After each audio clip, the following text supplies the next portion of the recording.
as we are set to get underway. We'll give you the Lake Central Indian defense here in just a moment. It's a different looking kickoff coverage setup for the Indians. They're going to keep it here on the near side, taken at the 10, 15, 20, out to about the 27-yard line. Let me get my stat sheet there here. You go. Before I go to the Lake Central defense, let me tell you that Merrillville is coached by Brad Cease. First year here at Merrillville, fourth year overall with a mark of 17 and 20. So where is Merrillville at here? The 27-yard line. So first and 10 for the Pirates from 27, the Lake Central defense. Khalid Yakub, Sam Barnhart, Michael Dahlkamp, and Dan Heinrichsen. The men up front, the linebacking core, Wally Dahlkamp, Aaron Benninghoff, and Lucius Pilot. The corners are Tyler Frank and Colin Studer. The safeties, Brian Sietzma and Nick Lucas. The head coach of the Indians, Brett St. Germain, 41-20 in his sixth year here at LC, 91-32 in his 11th year overall. There's your starting lineups for both teams for tonight's game, underwritten by Strachan Van Til, where fresh is more than just a word. What do we have there, Jay? Looks like we had number 23, Isaiah Thornton, with the ball, just a short carry for about -1. That's short enough. Second and 11. And here's a fumble, and the ball's loose. And Lake Central has it picked up in 5. Touchdown. Nice. Now a little poor exchange between the quarterback and the running back. DJ Wilkins fumbles the ball, and then Lake Central scoops and scores. Lucius Pilot, the outside linebacker, able to come up with it and return it right about 15 yards for the Lake Central touchdown. And Lucius Pilot, nice job right there. He actually ripped it away from one of his own players that was laying on the ground, picked it up, and had enough sense to continue running with the ball. 40 touchdown. Because the guy that was laying on the ground, Jerry, was trying to just scoop it in and lay down, and Pilot did a good job thinking right there, picked it up and scored. Ethan Darter on the hold. The kick by Austin Chicola is up and good. So 11-13 left in the first. Lightning strikes quick. Indians 7, Pirates nothing. Back with more after this. You're listening to Chevy Dealers Game Night right here on the Region Sports Network, the only game in town. Buffalo Wild Wings wants to team up with Region High Schools to share the excitement of homecoming by sponsoring the halftime festivities with the B-Dubs Street Team and mascot. For participating schools, the fun includes a wings delivery to the press box, a t-shirt toss for fans, a chance to win a B-Dubs spirit bag with any concession stand purchase before halftime, and a fan's photo opportunity with the B-Dubs mascot. This is a first-come, first-served promotion based on availability and dates, so for more information on booking Buffalo Wild Wings for your school's homecoming, you can call 586-663-0707 and ask for Lisa Bissett. That number again is 586-663-0707. After the game, we'll name the Berry Brothers Blue Collar Player of the Game, brought to you by Berry Brothers in Hammond, a blue-collar store for the blue-collar worker.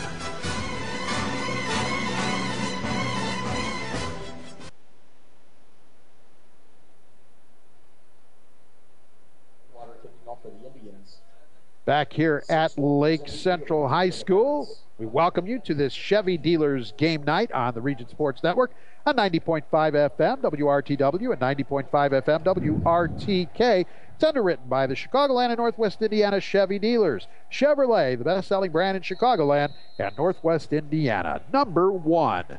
Here's the approach and the boot. Again, same situation. Backpedaling to the 3. Can't tell if that's Walter or Wheeler. I have actually... Looks like it might be Jones, number 9. We'll have to figure that out. It's those numbers all look so similar on that back. It's very tight openings on them, so they're tough to pick up. But either way, the return came out. I see a flag on the field. The return came out near the 30-yard line, so that is where Merrillville will begin. First and 10 on this drive. At the conclusion of tonight's game, we'll name the Crowell Company's Lantern Man Superhero of the Game. Crowell Companies. They have offices open from 9 to 9 Monday through Friday and Saturdays till 2 in Highland, Merrillville, and Michigan City. You did see a flag. Yes, what was I did. It was a holding call against the Pirates. So that's a 10-yard penalty. That'll start them at, it looks like, the 15-yard line. So that is where Merrillville will begin. First and 10. Boy, this game did not start out well for Merrillville at all, has it? And the momentum that they had from the the lack of momentum from the second half of that Valpo game has discontinued into this game. So Wilkins wants to throw. He fires. That looks like Walters 6 on the catch. It is. Boy, At about the 18-yard line to pick up 3 on the play, second down. nice job of the Lake Central defense just closing. All it was the inside receiver ran a streak pattern. The outside receiver ran a little hitch pattern. And the long throw allowed the Lake Central defense to just close on the receiver and make a nice tackle for a very short gain. So it'll be second down. 2nd and 7 after the pickup of 3 for Merrillville from their own 18-yard line. Wilkins going to hand it off this time, and there's nothing doing as the back tries the right side. Well, it looks like might have lost a yard on that one. Actually, the official is standing at the 17, Jay. You're right. And that was Miles Taylor on the carry, 34. So it's going to bring up 3rd and 8. So 2 running plays have each netted a loss of 1. That's not the kind of running game you're looking for. Nice job right there by the defensive front for Lake Central. Looked like that was Michael Delkamp on the tackle. So Walters is here on the near side. He's the only receiver to the left of the formation as they set up trips to the right side, the wide side of the field. One back stays in with Wilkins, who's in the shotgun. Takes a 3-step drop. He's looking to the right, looking. Now he steps up, fires across the middle, catch made. 35, 40. He breaks a tackle, midfield. 40, 30. And down to the 16-yard line. That's Quan Thomas. Yeah. Quan Thomas was the outside receiver lined up in that bunch formation right there with the 3 receivers. He came across the field, the closest receiver to us, Jerry, ran a little hook pattern over the middle, and the other receiver ran a deep crossing pattern. So a nice job of spreading those receivers out down the field for Merrillville, picking up a huge chunk of yardage. I think I did the math right, 47 yards Nice. on the pickup. So it's first down and 10 for Merrillville now at the Lake Central 15-yard line. So actually it's 48 yards on the pickup. Wilkins looks to go to the corner to the end zone on the right side. It's incomplete. Well, I think that was Kirkland, the intended receiver. Yeah, Kirkland and the defensive back on that side looked like they had a little contact, but no call on the play. So I was wrong. It wasn't 23 and 24. It was 33 and 34. yep, there you go. So The perfectionist that you are, Jerry. and I was off by 1, so it's 68 yards is what that play was. Nice. I had 47, didn't seem right. But I just couldn't do the math that fast. Second down, 2nd and 10. You know, you pay a guy good money to do math like that for you, and Jay, you failed me. I'll have to get the calculator out. 2nd down. Wilkins on the pitch, on the sweep down to around the 11-yard line. The ball carrier. And that was Jones carrying the football. Well, they're really trying. They were trying to stretch that defense out, but Lake Central gave a very small opening, picks up a couple yards. Football at the 12, so that was a 3-yard carry by Jones. 2nd and 7.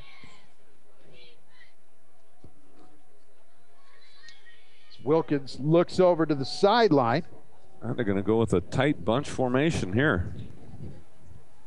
Only one receiver out to the right side. Wilkins going to drop. He's under pressure, has to fire. Too far for Miles Taylor around the 10-yard line, incomplete. What nice job of the defensive line of Lake Central coming up, putting pressure on DJ Wilkins, not giving him any time. There was some openings down the field, but he just didn't have time to set his feet and throw the ball. So it looks like Merrillville might settle for the field goal, but it looks like they're staying out there with the offense. So they're going to go for it on a 4th and 7 from the 12-yard line. And if you're not sure if your kicker can make it, you're not losing anything if you don't get it. Lake Central's very deep in their own territory. And you got a strong wind when we came into the press box. The flag doesn't look like it's moving a whole lot. Well, they want to send trips here to the wide side left, one receiver right. Now everybody looks, so that's Kirkland over up on the far side. Lead man is Jones. Walters here nearest to the sideline. And that's Thomas, the 3rd in the bunch. Wilkins, going to look that way. Now he's going to step up and run. He's across the 10, the 5, hit near the goal line. Oh, they're going to mark him just short. Looks like just inside the 1-yard line. Nice job. Secondary coverage. I was watching downfield. No one was open. Good job at a secondary by the Lake Central Indians, but they didn't keep contained. They sort of, the defensive ends got too far up the field. DJ Wilkins stepped up, saw the opening, and took it. Just inside the 1 yard line, Jerry. First and goal for Merrillville. 8:25 to play in the first quarter. 7-0 Lake Central, scooping up a fumble and scoring on the third play of the game. Taylor is back with Wilkins. Taylor gets the handoff, pushes his way up the middle, dives into the end zone for the Merrillville touchdown. All right, nice job of coming off the ball by the Merrillville offense right there. Just a simple dive play, just straight ahead, smash mouth football, and they get it in. And they counter their offense now, sort of picking up the steam a little bit with that huge play. Now they're back in the game. It is 7-6 with a PAT coming. No PAT for one. They're going for two. Sending trips to the right side. Taylor in the backfield. This is Walters here on the near side. Yes. I think right here I might throw the fade to the receiver down to the short side here, to the left side, this one isolated receiver. Wilkins looking to the right, fires. A little bit of contact, and it's incomplete to Jones. So the two-point conversion is no good, but Merrillville's on the board. We haven't played 4 yet. We've had a lot of action. Indians 7, Pirates 6. Back with more after this. You're listening to Chevy Dealers Game Night on the Region Sports Network, the only game in town. Morris Baseball and Softball Center, a new baseball and softball development program in Northwest Indiana, provides instruction for aspiring athletes. The staff at Morris Baseball and Softball Center has over 95 years of combined professional experience, and they provide instruction which includes game-tested methods used by major league teams. Located inside Omni 41 in Schererville, Morris Baseball and Softball provides disciplined, well-organized practices and places players at highly competitive opportunities to achieve success. For more information on Morris Baseball and Softball, the phone number is 227-5250, and the website is morrisbaseballcenter.com. For great Region Sports Network content all week long, like us on Facebook at facebook.com/Region Sports or follow us on Twitter at twitter.com/TheRSN.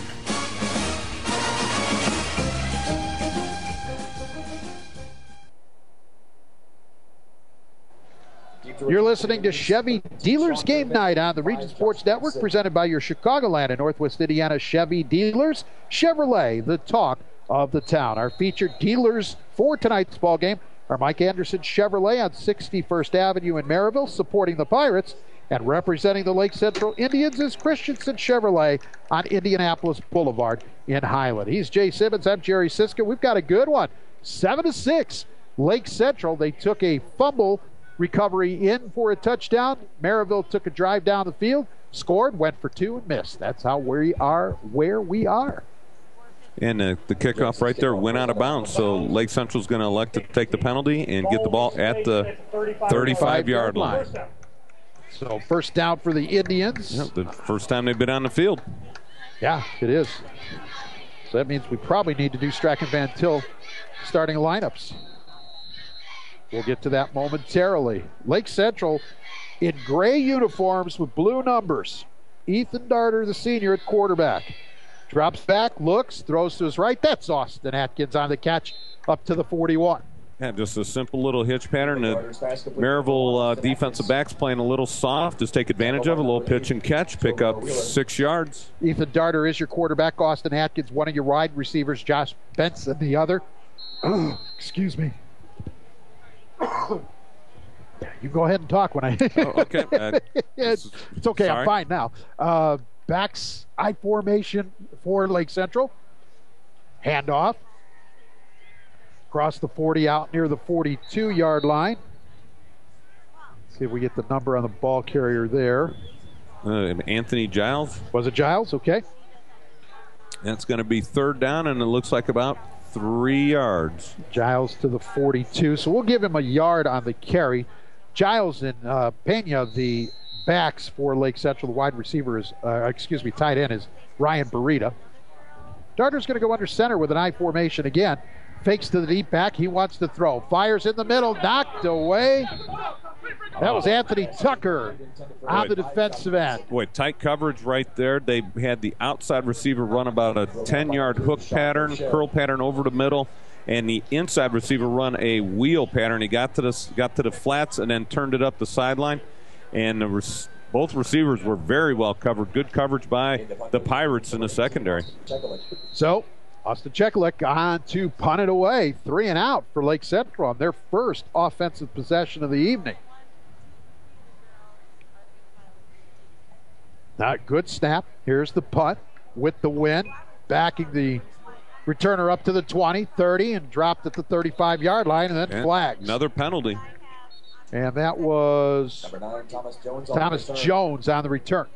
The clubhouse at St. John is where friends meet for fun. Hungry? The clubhouse offers jumbo wings, sandwiches, appetizers, and hand-cut fries. Yum. Yeah, that does sound good. It does, doesn't it? The clubhouse, located at 9163 Wicker Avenue, is open 7 days a week.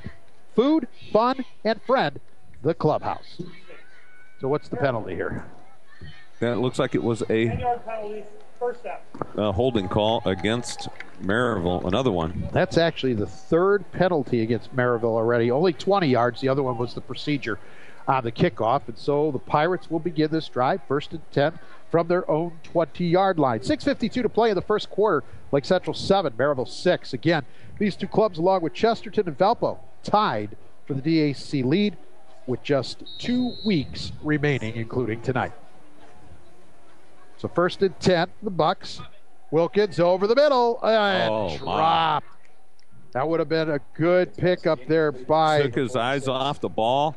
He looked down and saw the free safety closing on him and dropped it. Jawan Thomas was the intended receiver. Oh, my. 2nd and 10. He had a first down already and had some running room as well. Yeah, was it just a simple dive fake, draw the linebackers up, and then throw right over the top of those coming up linebackers? He was in that open zone between the linebackers and free safety.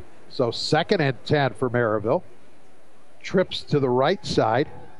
Wilkins tried to set up a screen, and Thornton drops it. Another drop. And he had the blocking wall lined up in front of him. Yes, he did. He had about 4 offensive linemen out in front of him, and he would have definitely picked up some yardage. The ball was floated out just a little bit out of his reach, but Jerry, all these guys now all of a sudden want to do these one-handed catches. He should have reached out with 2 hands, hauled it in, and then made the run. 2 receivers each way. Walters on the outside, Wheeler's in the slot here on this left side of the formation. 3rd and 10 for Merrillville. 6:46 to play in the first. 7-6 Indians. Snap. 3-step drop by Wilkins. He's going to fire. Pass is caught, but it's about a yard short, Jay. Yeah, catch made by Jones. And that's the receiver's fault right there. Jones has got to make sure that he goes past the down marker, then brings his body back, and the quarterback's going to adjust his throw to where he's at. So they come up just a yard short. So, they're going to punt it away. But DJ Wilkins, with a nice time in the pocket, stood there through a nice ball. So they got to keep working on it, and they can get the Merrillville offense going here. And it looks like a sophomore, Aaron Whitehead, 85, has dropped deep for Lake Central. Low snap. Here's the kick. And it takes a good Merrillville roll. That was actually Josh Benson, 85, that was back there. Takes a good Merrillville roll down to the 27-yard line. So Lake Central will begin there. 1st and 10 from their own 27 with 5:48 to play in the first quarter, and LC leading Merrillville 7-6. Do you want to do some more of the starters? Go ahead. Strack and Ventil starting lineup. Here's Jay Simmons. Yeah, we'll start with some defensive linemen for the Merrillville Pirates. We have Anthony Sams at the left defensive end, Sean Schreck at nose guard, Alfred Stubbs at the other defensive ends. For the linebackers for the Merrillville Pirates, what do we have? We have a penalty against Lake Central. Well, a lot of penalties so far in just the first few minutes of the first quarter. I mean, I think how many we had? We had 4 now. 4. We're only midway through the first. That was a 10-yard walk-off, so Lake Central will actually begin at their 17-yard line. Go ahead. Continue. Real quickly with some of the linebackers for the Merrillville Pirates. So Jarrell Wheeler, Adam Neal, Moses Johnson, Keith Green, and Matthew Thompson at the outside linebacker on the far side. So Darter's going to work from the shotgun, 1st and 10. He's going to hand it off. Add some running room out to the 30. 35, 40, and brought down at the 45-yard line. That was Giles on the carry. What, Giles just hit that hole quickly, busted through that defensive line. No linebacker there to clean up the mess, and he got into the secondary with a nice gain. And the gain for Giles, 28 yards, and it's a first down for Lake Central. Put 2 receivers here to the wide side right, 1 receiver left. Tight end is over here on the right side as well. Darter going to give to Giles again. Giles found running room once again. He's going to have a nice first down gain of about 9 yards into Merrillville territory at the 46. Boy, and Giles on the season has 83 carries, 476 yards, 5.7 average, 10 touchdowns. So 2nd and a yard for the Indians. Approaching 5 minutes in the first. LC 7, Merrillville 6. And Giles now is going to have to come out with an equipment issue. And that's going to send Josh Williams into the game. Well, you take a look at the Lake Central office, the same thing Valparaiso did to him last week. And Williams is going to take this handoff, and he's going to get close, but he's going to be just shy of that first down marker, so he's going to bring up 3rd and a yard. Yeah, you see the official coming in. It looks like he got about a half a yard gain. You going to put a half yard on that sheet? No, I'm going to call it no gain. Yeah, they just moved it inside of the 46-yard marker, so it's about a half a yard to gain the down marker. So 3rd and less than a yard for LC. And this will be a first down run across the 40 into the 38-yard line. And Darter that time going underneath center doesn't happen very often. That Williams on the carry, it was, and it's an LC first down. They'll say he went down at the 39, 7 on that pickup for Josh Williams. Again, Darter under center. They'll go I formation this time with 2 receivers to the left. Darter tripped and fell. He fell over, tripped on the center's feet after taking the snap. Yeah, it looked like, and when a team that doesn't go underneath center that often, sometimes that's going to be an issue. The center quarterback exchange. You don't work it as often as if you do that every play. So, yep, like you said, Darter got his foot caught underneath there. I couldn't tell if that was a run play or a pass because the 2 receivers downfield did look like they were turned and looking at the quarterback. And that moves the ball back to the 47-yard line, so Darter's got to throw this time. Throws it out to the far side. A catch is made. Nice move. Get away from the defender, and stepping out near the first down marker is that wide receiver. And that was Josh Benson on the catch. Yeah, nice job of Benson shaking off the initial hit of the defensive back right there. Because the defensive back came up, made a good hit. But, I mean, that's, you teach that technique in junior high, that you got to wrap up and use your arms. Didn't use his arms or anything. Bounced right off and got a good gain out of that play right there. Benson stepped out around the 33. He's going to bring up 3rd and about 4 for the Indians with 3:20 to play in the first. Now LC leading 7-6. Handoff to about the 30-yard line and then a fumble. Merrillville says they have it. Let's see what the officials say. Giles was the ball carrier. And it looks like Lake Central maintains possession. And it'll bring up 4th down, 3 yards on the pickup for Anthony Giles. It's going to be 4th down and very, very short. Less than a yard. They're at the 30-yard line. They being the Lake Central Indians. Darter's going to go under center again, Jay. And he's going to hand off. This will be Williams. And I'll tell you. I don't think he got it. No, he did not. Where the officials was coming out and spotting the ball, it looks like he is going to be a half a yard short. And Williams comes up short, and Merrillville will take over on downs. Well, I'll tell you what, now the Merrillville defense, after watching them last week, fold this week, they are playing determined. So the coaches really must have got into their heads about working hard, making some good tackles, and playing harder. That's not as simple as you can make it. Tonight's game is underwritten by State Farm agent Connie Bernardi in Dyer. For home, life, and auto insurance, get to a better state with Connie Bernardi, State Farm Insurance. 1st and 10 for the Bucks. Wilkins drops, working from the shotgun, pass, and batted in the air, giving Lake Central a chance to intercept. I believe that's Jones was the intended receiver.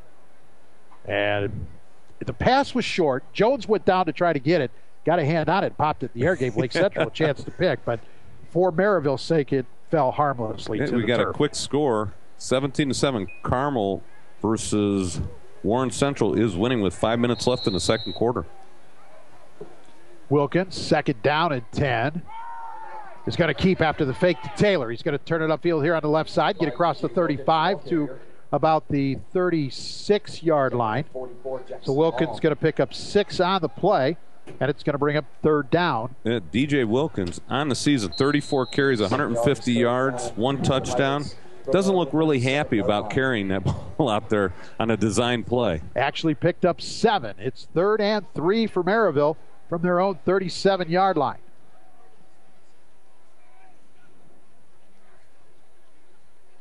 Wilkins, quick throw, catch made. It'll be a 1st down, but there's a flag.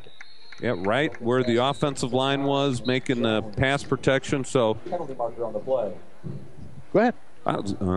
And it looks like it's probably going to be a holding call on the offensive line, right in that mix area where the defense and offensive line come together on pass protection. So again, a sloppy play. So Merrillville had a 1st down. Shot block. But 15-yard we're going to wipe that one out. Boy, that's 4 penalties on Merrillville. That was one of the things they did a lot last week, yes. Jay. A lot of penalties on the Pirates.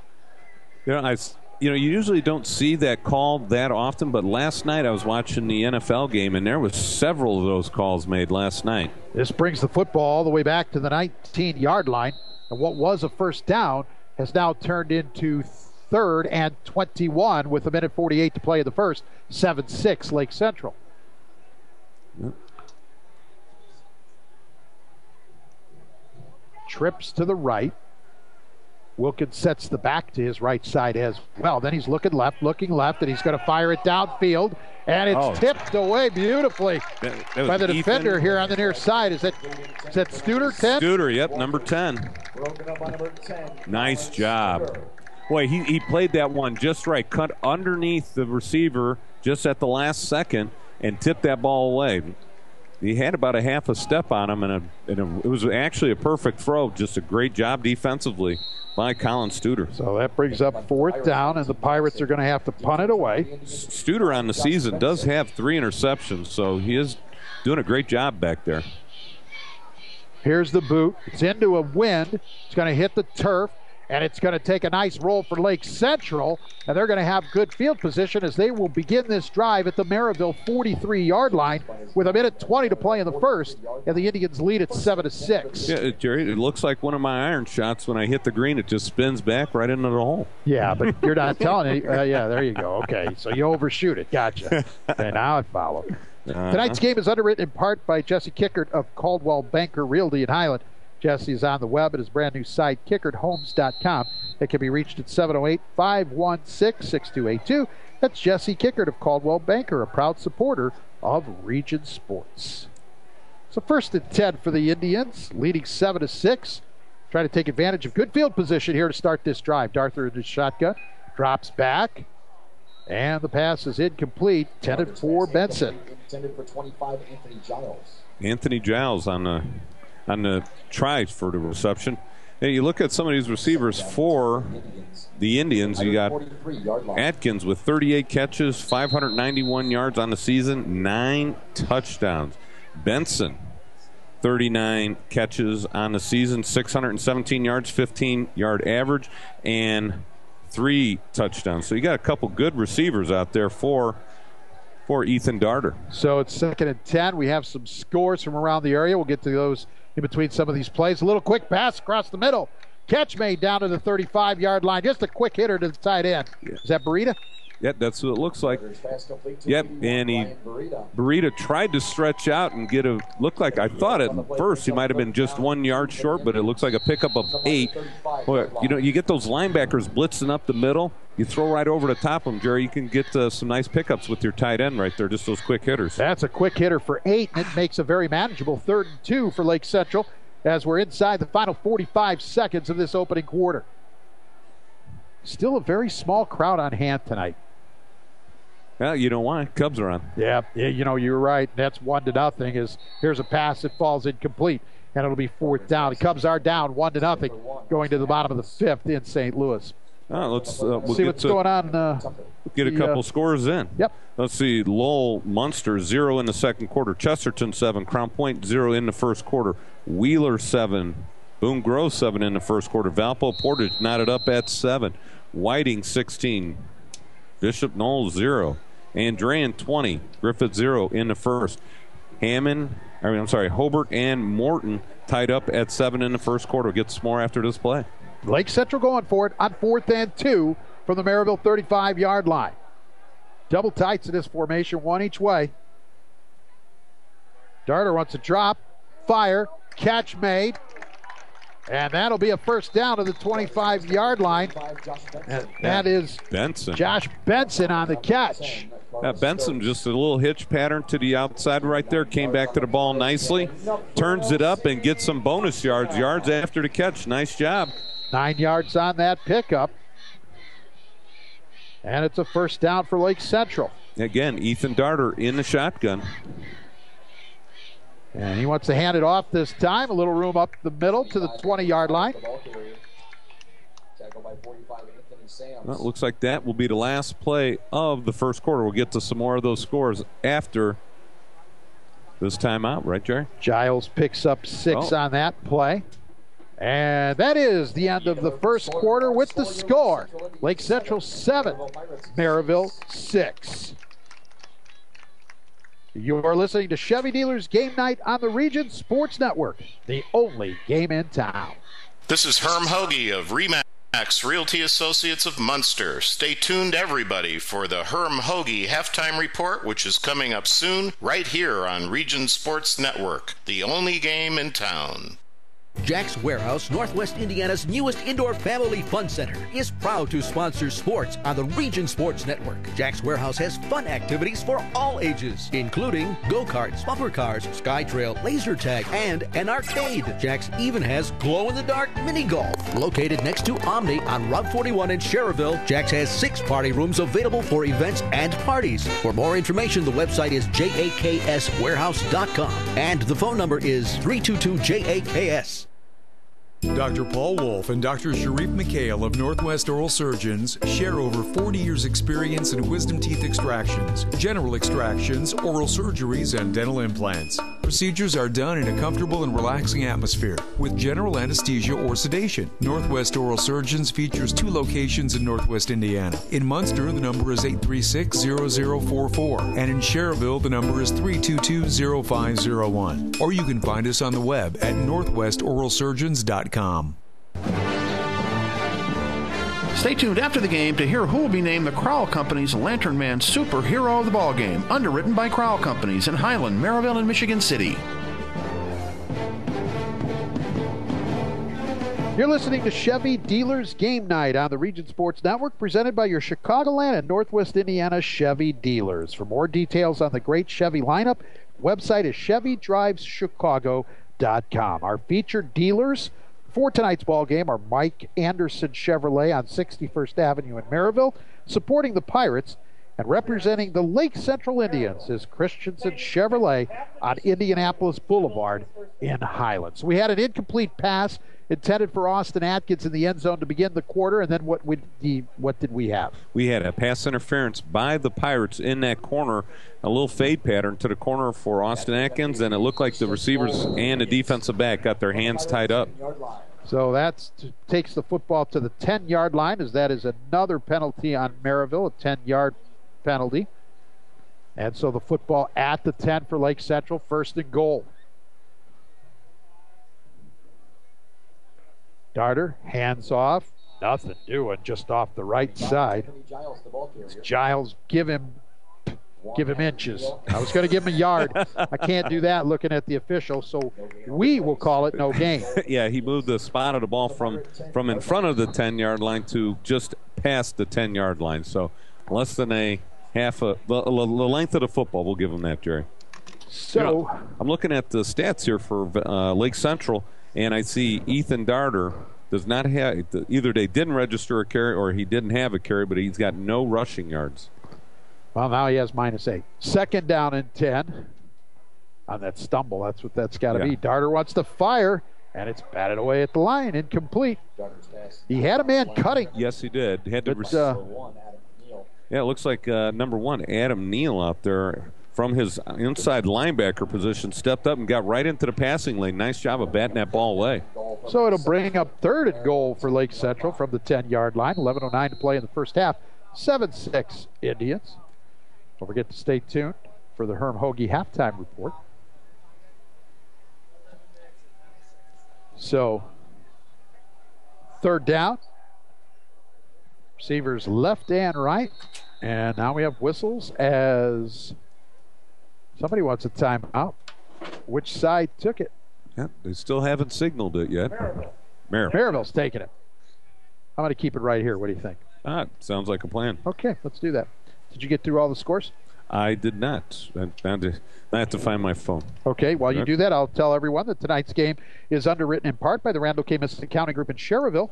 When it comes to business, let Randall K. Miss Accounting put the numbers to work. Their phone number is 219-864-8541, and they are online at www.rkmissgroup.com.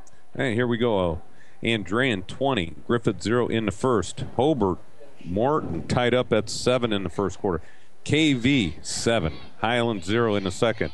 Hanover Central 7, South Central 0, East Chicago 16, Bowman 0, and Hammond High and Gavitt are scoreless after 1.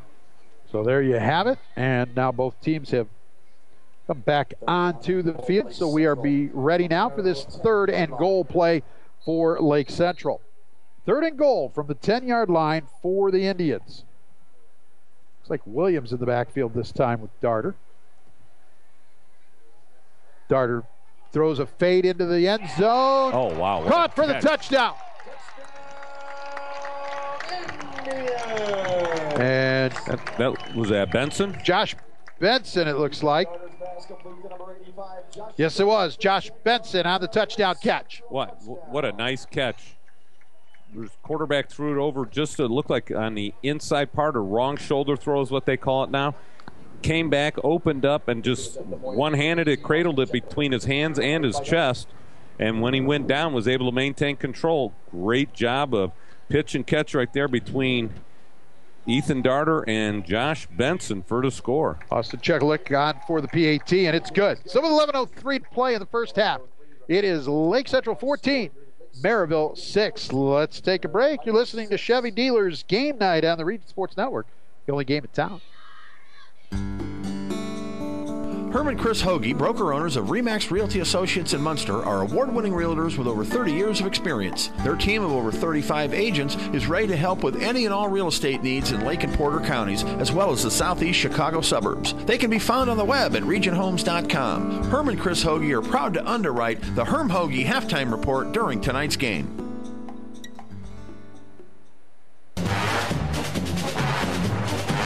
Take the Langle's Pizza and a pop quiz each week at popquiz.regionsports.com, and you could be the winner of a $25 gift certificate to Langle's Pizza with locations in Highland, Crown Point, and Sherrville.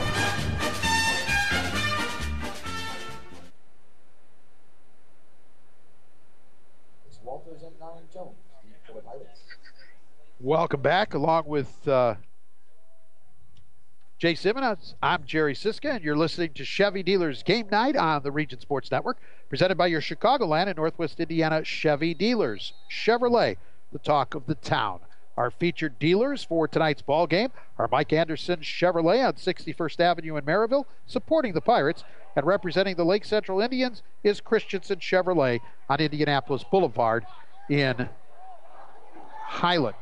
And on the kickoff return, we've got a good return out near midfield, but we also have a flag dropped at the 46-yard line. Number 9, Thomas Jones. Number 6, James Walters on the return. Walters on that return did a nice job getting upfield, but there's another flag on the play for, looks like it'd be going against the Pirates. At the conclusion of tonight's game, we'll name the Crowell Company's Lantern Man Superhero of the game. Crowell Company is proud to recognize the superheroes on the football field. And stay tuned after this quarter for the Herm Hoagie halftime report, underwritten by RE/MAX Realty Associates Herm and Chris Hoagie of Munster. They're on the web at regionhomes.com. So the penalty issues that we saw from Merrillville a week ago have continued, Jay. Yeah, they can't stand prosperity, Jerry. They get a nice play, and all of a sudden, there it goes again, going back. So another holding penalty. But still decent field position. It's going to start, the ball's going to start at the 37-yard line. The 37-yard line is where the Bucks begin, trailing this one 14-6. DJ Wilkins with 2 backs this time, 1 on each side. And Wilkins is going to hand off, and there's nothing happening with that handoff. Nice job of coming up and hitting the running back in the backfield by the defensive line of the Lake Central Indians right there. That was Isaiah Thornton, the ball carrier, and he lost a yard on the play. He's only had 2 carries tonight, and they both have been for negative yardage. 2nd and 11 for Merrillville. So we approach 10 minutes here in the second quarter. 2 receivers each way this time. My guess is, looking at that formation, they say scrap the run. Here's DJ Wilkins to drop back and throw. Puts it up in the air. Catch made over on the far side out to the 41-yard line. And that is, looks like, that's Thomas Jones again. That was a well-covered play by the defensive back for Lake Central. Well, if he turns and looks, that's either he knocks that down or he might be able to intercept that one. He was right on the receiver on that catch. Makes Wilkins 4 of 10 in the game for 85 yards. And it brings up 3rd and 6. Wilkins trying to set up a screen. This is Kirkland with the catch. He's only going to get to the 44. Boy, nice job of coming up and making that tackle. If he catches that one or doesn't get tackled right at the line of scrimmage or a gain of short, he might have been gone on that one, Jerry. A lot of short routes Merrillville's running tonight, Jay. Well, yeah, I think what they're trying to do is they're trying to get their receivers in open space and then trying to let them create after they catch the ball, because DJ Wilkins is just not having enough time to sit in the pocket and let those deep patterns develop. Josh Benson deep to return the punt for Lake Central. Stands at his own 30-yard line. Punt off. It's over Benson's head. He's going to let it go out of bounds. Well, actually, it stays in play, but it will be down to around the 22-yard line. Nice punt by Cameron Jackson of the Merrillville Pirates. So Lake Central will begin 1st and 10 from their own 22-yard line with 8:46 remaining in the first half, and it's Lake Central 14, Merrillville 6. Yeah, nice punt by Cameron Jackson. Last week we saw him, Jerry. He really struggled against Valparaiso, hitting short line drives. It was a pretty strong wind out there, just like tonight. So 1st and 10 for the Indians as they break the sideline huddle with their head coach, Brett St. Germain. And Lake Central will be going into that wind, going towards the north end of the field. Although it's interesting, you look at the flags that are at the top of the goalpost on the north end, they're not moving, but you look at the flags on the top of the goalpost along with the American flag on the south end, and you can see the wind's blowing out of the north. So Darter hands it off, and finding an edge, back across the 30, 35, 40, finally stepping out of bounds around the 43-yard line, and that's Anthony Giles. Boy, Giles did a nice job of bouncing that one to the outside. It looked like he wanted to start inside, then just sort of felt his way down the line of scrimmage and bounced it to the outside. And another nice job by a wide receiver out there, whoever the receiver was on that side. The defensive back had beat him to the inside. So all he did, instead of making a block in the back, he just stood there and let the defensive back run into him. So it was not a clip or a block in the back. 22 yards on the pickup for Giles and a first down for Lake Central out to their own 44-yard line. 8:35 left in this first half. That'll be an offside against Merrillville. We don't usually like to do this to kids, but we will. Sean Streck is the man drawn offside. Hey, that kid's a heck of a ball player. Yes, man. He is. They're kids. Stuff happens. And he's a heck of a wrestler. Yeah. First down. Please reset the clock. And, he was feeling left out of the penalty brigade.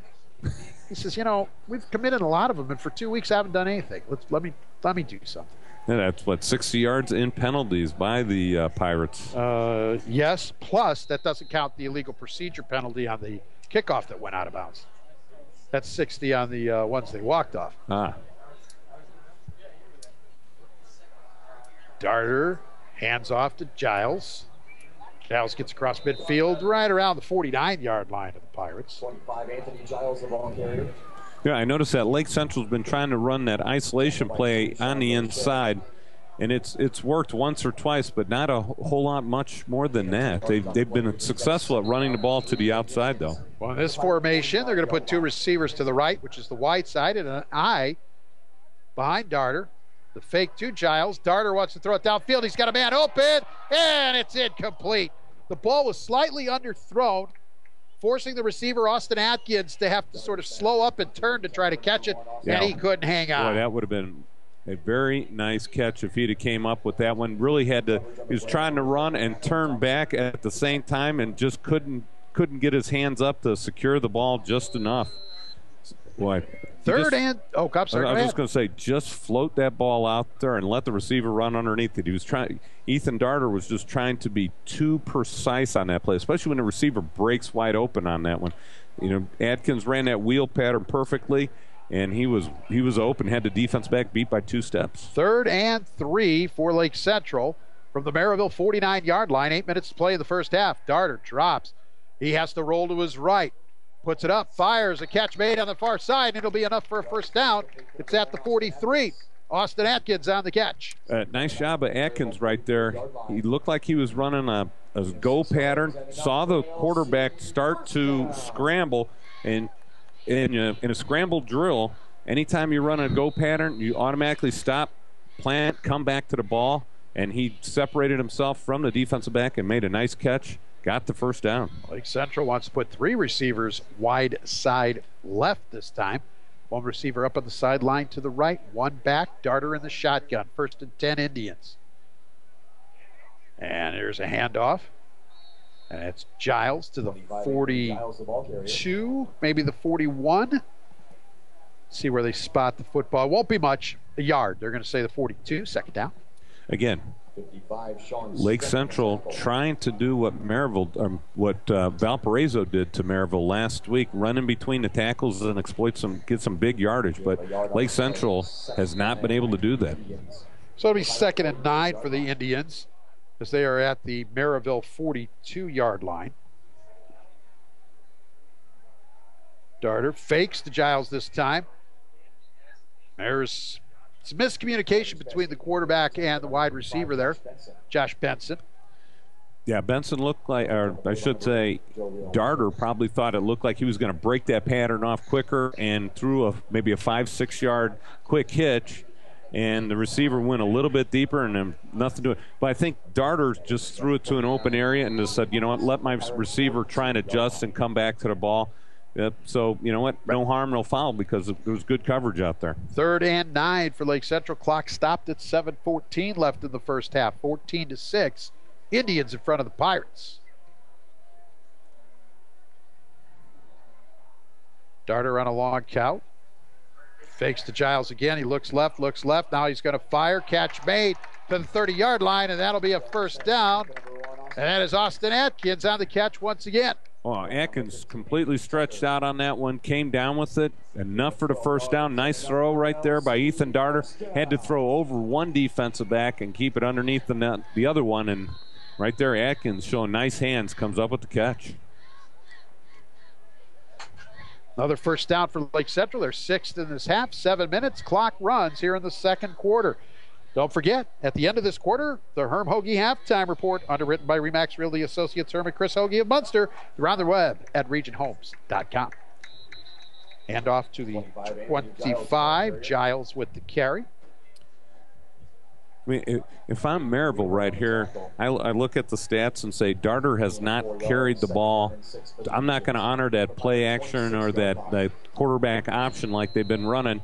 You just got to focus right on that running back Giles. He's getting the ball all the time.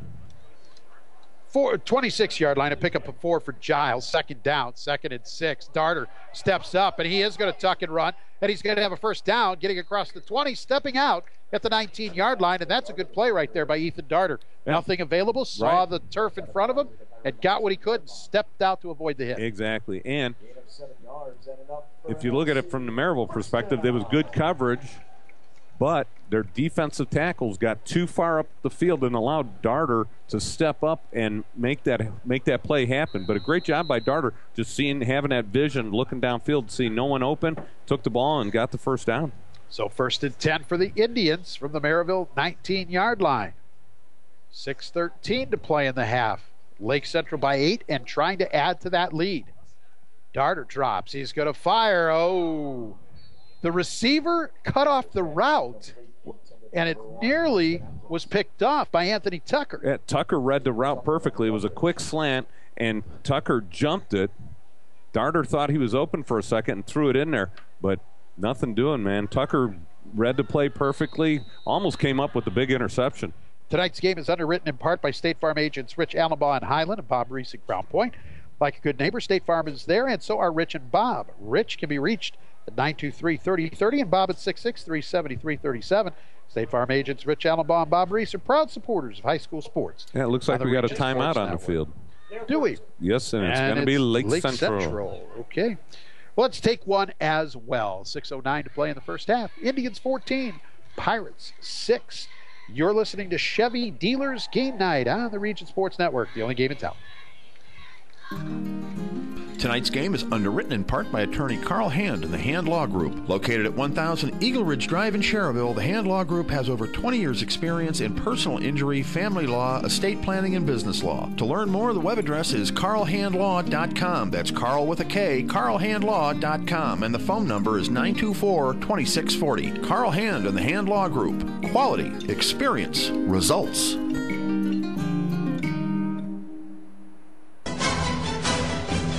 After the game, we'll name the Berry Brothers Blue Collar Player of the Game, brought to you by Berry Brothers in Hammond, a blue-collar store for the blue-collar worker.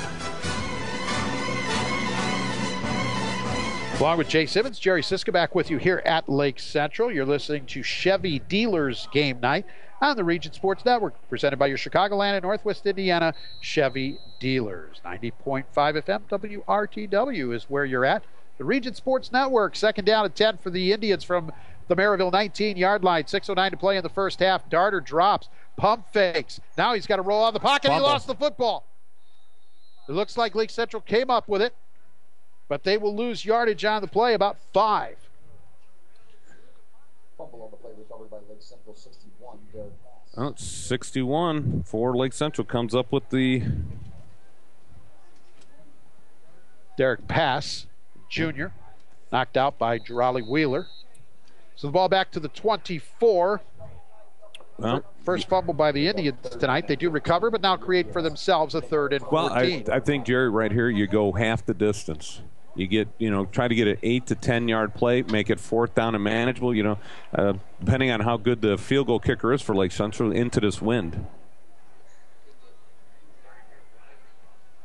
Darter from the shotgun, then takes a deep drop, rolls to his right, fires over to the far side, and that is incomplete.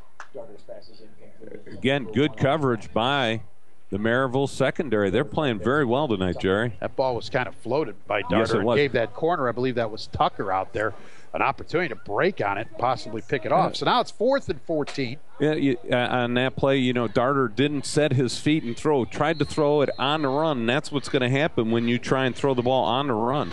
We're going to get a field goal attempt by Lake Central.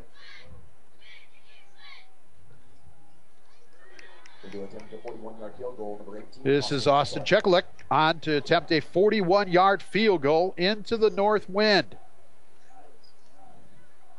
Snap's good, holds good. The kick is up, and it has plenty of leg. It's good. Boy, nice job. Chekulik from 41 yards out at 5:06 of the first half, and it is now Lake Central 17, Merrillville 6. Back with more after this. You're listening to high school football right here on the Region Sports right here on the Region Sports Network. Chevy Dealers Game Night. This is Herm Hoagie of RE/MAX Realty Associates of Munster. Stay tuned, everybody, for the Herm Hoagie Halftime Report, which is coming up soon, right here on Region Sports Network, the only game in town. For some people, it's a living. For you, it's a life. Your work isn't something you do, it's a big part of who you are. You have a passion for your business. Liberty Mutual Insurance has a passion for protecting it. With coverages like commercial auto, workman's comp, and business owner's policy. Liberty Mutual Insurance. Protect your passion. For more information, you may contact Hammond National Insurance at 219-931-4000. And the website is hammondnational.com. For great Region Sports Network content all week long, like us on Facebook at facebook.com/regionsports or follow us on Twitter at twitter.com/theRSN. On the kickoff return, a big return into Lake Central territory. That Jones or Wheeler, that was Thomas Jones on the return. He brings it all the way to the Lake Central 40-yard line. Yeah, nice field position for the Pirates to start. Right about a 50-yard return for Jones. Well, I'm looking at your play sheet there, Jerry, and it just doesn't look like the Merrillville offense has had a whole lot of plays. They haven't. Not every single thing is there, but it's pretty accurate. They haven't. About 20 offensive plays. At the conclusion of tonight's game, we'll name the Berry Brothers Blue Collar Player of the Game, underwritten by our friends at Berry Brothers. Berry Brothers, located 1/2 mile north of I-80-94 on Indianapolis Boulevard in Hammond. Here's a running play. Just simple dive play and going nowhere. Lake Central front four playing very nice. Thornton on the carry. Lost a yard on the play. A second and 11 as the football's back to the 41-yard line. Thornton now 3 carries for -3 yards. So like the average that he has, a yard a carry, if they ever need to go backwards one, you want to hand him the ball. Second and 11. 4:20 clock runs here in the first half. Wilkins fires, catch made, and it's a first down and more to the 24-yard line. That's Thomas Jones again. Thomas Jones, just a nice quick hitter. Again, right where that linebacker is. All he does is replace that linebacker. They do the play action, dive fake. The linebacker steps up. He replaces linebacker. Bam, just a quick hitter right there. 17 yards on that pickup. 105 for the first half for Wilkins. First and 10 for Merrillville at the Lake Central 24. Wilkins drops. He's flushed from the pocket, and he is going to be sacked back near the 30-yard line. Well, it looked like they had a town meeting back there with the defensive lineman right there. It looks like they blitzed the linebacker up the middle. Looked like a gap. And did a nice job of disguising it. And then Wilkins didn't see it before the snap. Tried to drop back and throw a deep pass pattern, but nothing doing. Lake Central, good defense right now. Ball rests at the 29. Loss of 5 on that sack. Second down and 15. Well, if you're Lake Central High School, is it a town meeting or a 3-town meeting? I'm not sure. Just throwing it out there for thought. 5 receivers in this formation.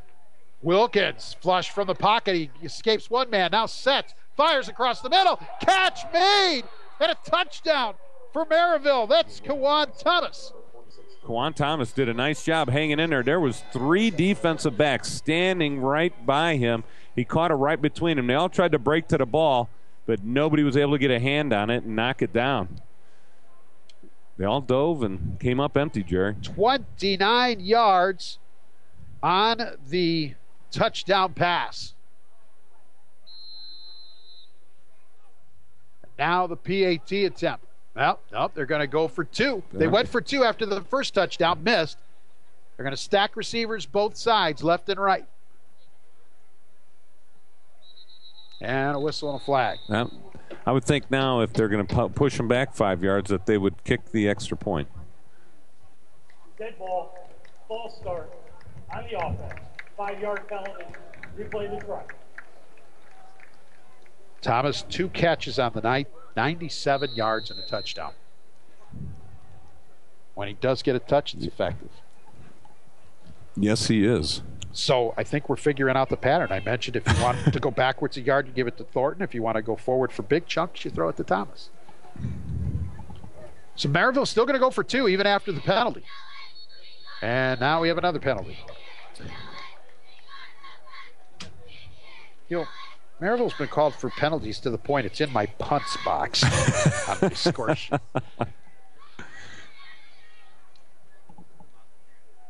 And it's going to be 5 more. Wow. 5-yard penalty. Replay the back. That's 9 penalties in the first half, Jay. So they've got the ball now at the, looks like the 12-yard line? Right. 13. 13, really, okay. Because 2 false starts and it sets up the back, 3 normally. Yes. Yep. 3:07 remaining in this first half. This is a 2-point conversion attempt by Merrillville after their touchdown. 17-12 Lake Central is your score at the moment. Now you've put yourself in a bind where you have to Yes, you do. go for it, because now you've really made this a long kick if you were to change up. After the first penalty, maybe. And now Merrillville wants to take a timeout. Timeout. Merrillville. Their second of the half. Stay tuned after the second quarter for the Herm Hoagie halftime report. It's underwritten by RE/MAX Realty Associates Herm and Chris Hoagie of Munster. They're on the web at regionhomes.com. Friday nights on the Region Sports Network. Get started with the Tech Credit Union tailgate beginning every week at 6. Tech Credit Union has 6 Northwest Indiana locations to serve you. The Clubhouse in St. John is where friends meet for fun. Hungry? The Clubhouse offers jumbo wings, sandwiches, appetizers, and hand-cut fries. Clubhouse, located at 9163 Wicker Avenue, is open 7 days a week. Food, fun, and friend. The Clubhouse. A brand new feature to the Region Sports Network this year is the Langle's Pizza and a Pop Quiz, online at popquiz.regionsports.com. Fans can log on and take the short quiz, get a perfect score, and you'll have a chance to win a $25 gift certificate to Langle's Pizza. Langle's has 4 locations, Highland, Crown Point, and 2 in Schererville. They're on the web at langlespizza.com. Enjoyed one of those while watching the Cubs win the wild card game the other night. Very nice. It was very good, too. So Merrillville, after 2 false start penalties, will be attempting this 2-point conversion from the 13-yard line. It seems now like they scored that touchdown like an hour ago. Yes, the game has come to a grinding halt. So here we go. Again, this is a 2-point conversion try after the Merrillville touchdown. They're going to put a man in motion. Wilkins is going to fake. He's going to throw towards the right side. Catch made and in for the conversion.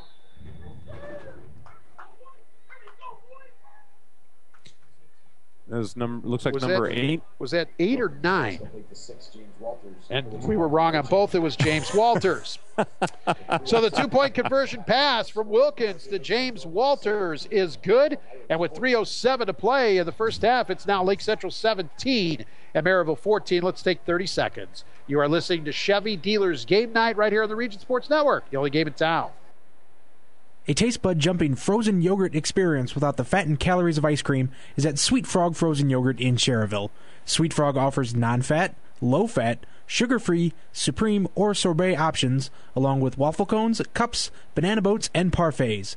Sweet Frog is located at 155 Highway 41 in Schererville, and they are open 7 days a week. For a list of flavors and gift ideas, the website is www.sweetfrogyogurt.com. Get all the scores for your favorite football teams at the Ultra Team Pages, exclusively at teampages.regionsports.com. Along with Jay Simmons, I'm Jerry Siska back here at the LC Coliseum. That's what we're calling it. And we welcome you back to Chevy Dealer Game Night on the Region Sports Network on 90.5 FM WRTW, 90.5 FM WRTK. It's underwritten by your Chicagoland and Northwest Indiana Chevy dealer. Chevrolet, the best-selling brand in Chicagoland and Northwest Indiana. Number 1, Lake Central return out near the 30-yard line. And that is where the Indians will begin. 1st and 10 with 2:59 on the clock here in the first half. And the Indians with a 17-14 lead. And they have, I see on your sheet, they have 2 timeouts left? That's what I have. All right. So they got plenty of time to take this ball down the field and get some type of points. Now, 28-yard line is where the return ended. So, first 10. Indians out from the sideline. Receivers both left and right. Left is the wide side of this formation. There'll be two backs as Darter's going to go under center this time, Jay. And most of the times when he's been going under center, they've been running isolation play up the middle. And it's going to be Giles. Yeah. To the 29. That's what they did right there. Josh Williams, excuse me. Yard on the play, second down. And that's really not the way you want to start a speed-up type drill here in the last two and a half minutes. Unless you're Lake Central and you just want to try and keep the Merrillville offense off the field. Well, don't forget Merrillville had the football to begin the game. Lake Central also gets it to start the third quarter. So key here is probably make sure Merrillville doesn't get an opportunity before the half. They're going to put two receivers here to this left side this time. Oh, we're going to have an offside. Yeah, it'll be second down and 4. That was Wheeler trying to time the snap. And he didn't do it right. Didn't do a real good job. 10 penalties in the first half on Merrillville. Wow, 75 yards and penalties. And again, there's no yardage put to the one that was the illegal procedure for kicking it out of bounds. Lake Central just gets the ball at the 35. So that's 75 yards on 9, and then the 10th penalty is the illegal procedure. So the football now at the 34-yard line, and gives Lake Central a second down and 4. Handoff, and this is going to be a first down across the 40. Then a fumble. Ball loose, still bouncing around. Yeah, and Merrillville has it. Yep. Wow. Anthony Giles, it looked like, was on the carry. Yes, it was Giles, the ball carrier. And the officials coming out just putting it first down, Pirates. Giles got near the 44, and it came loose. It looked like he was just on his way down, and the ball popped out right at the last second before he got down, before his knee hit the ground. Well, a costly turnover for the Lake Central Indians here. They were driving, and now they give Merrillville good field position as Merrillville is at the Lake Central 48-yard line, trailing by 3, a minute 44 left in this first half. Don't forget to stay tuned after this quarter for the Herm Hoagie halftime report, underwritten by RE/MAX Realty Associates Herm and Chris Hoagie of Munster. They're on the web at regionhomes.com. Merrillville's got one timeout left. They put 5 receivers in this formation. Wilkins looking to the short side left, looking. Now he's looking up the sideline, incomplete. Wow. Had a step on him, just underthrew him just a little bit. Again, no. The defensive back for the Indians, great coverage out there. Swatted it away at the last second. Now it looks like that was, I have to flip my play sheet over. Looks like that might have been Colin Studer on the coverage. Great job by Studer. Now that's about his 3rd deflected pass tonight. So second down. Fire across the middle, and that's a drop. Incomplete.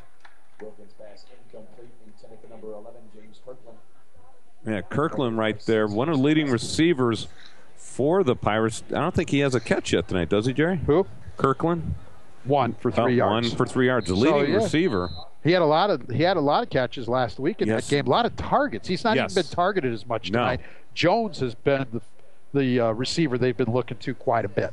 Boy, but if he'd have caught that one in that open space he had, running about a 10 to 15-yard cross route, he might have been able to pick up a touchdown right there. If not, in field goal range. 3rd and 10, quick shot over the middle, and that is Kawan Thomas with the catch and a first down into Lake Central territory at the 33-yard line. Well, what they did right there is they had trip receivers to the wide side. They had Kawan lined up tight, and all he does is just fades right over the middle of the field, goes right over the linebacker. The linebacker was all over him, almost deflected the ball, but he comes up with the catch.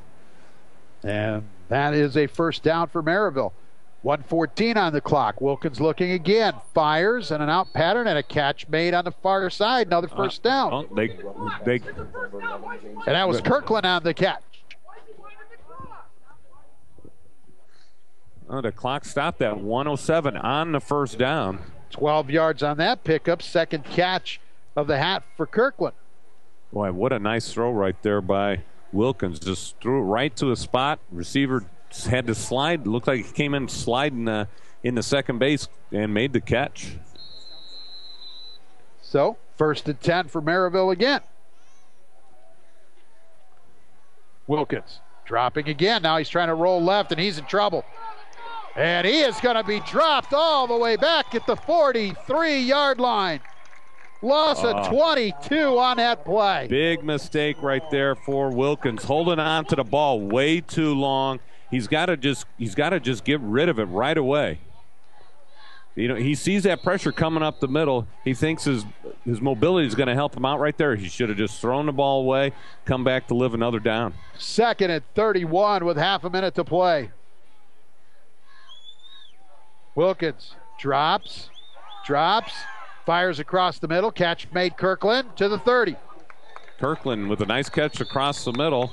There they go. Merrillville using their last timeout with 15 seconds left in the half.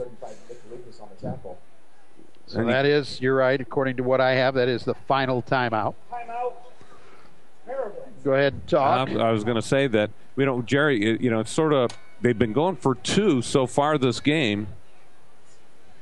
Do you think they're going to attempt, say he picks up 5 or 10 yards here, they get the clock stopped in time.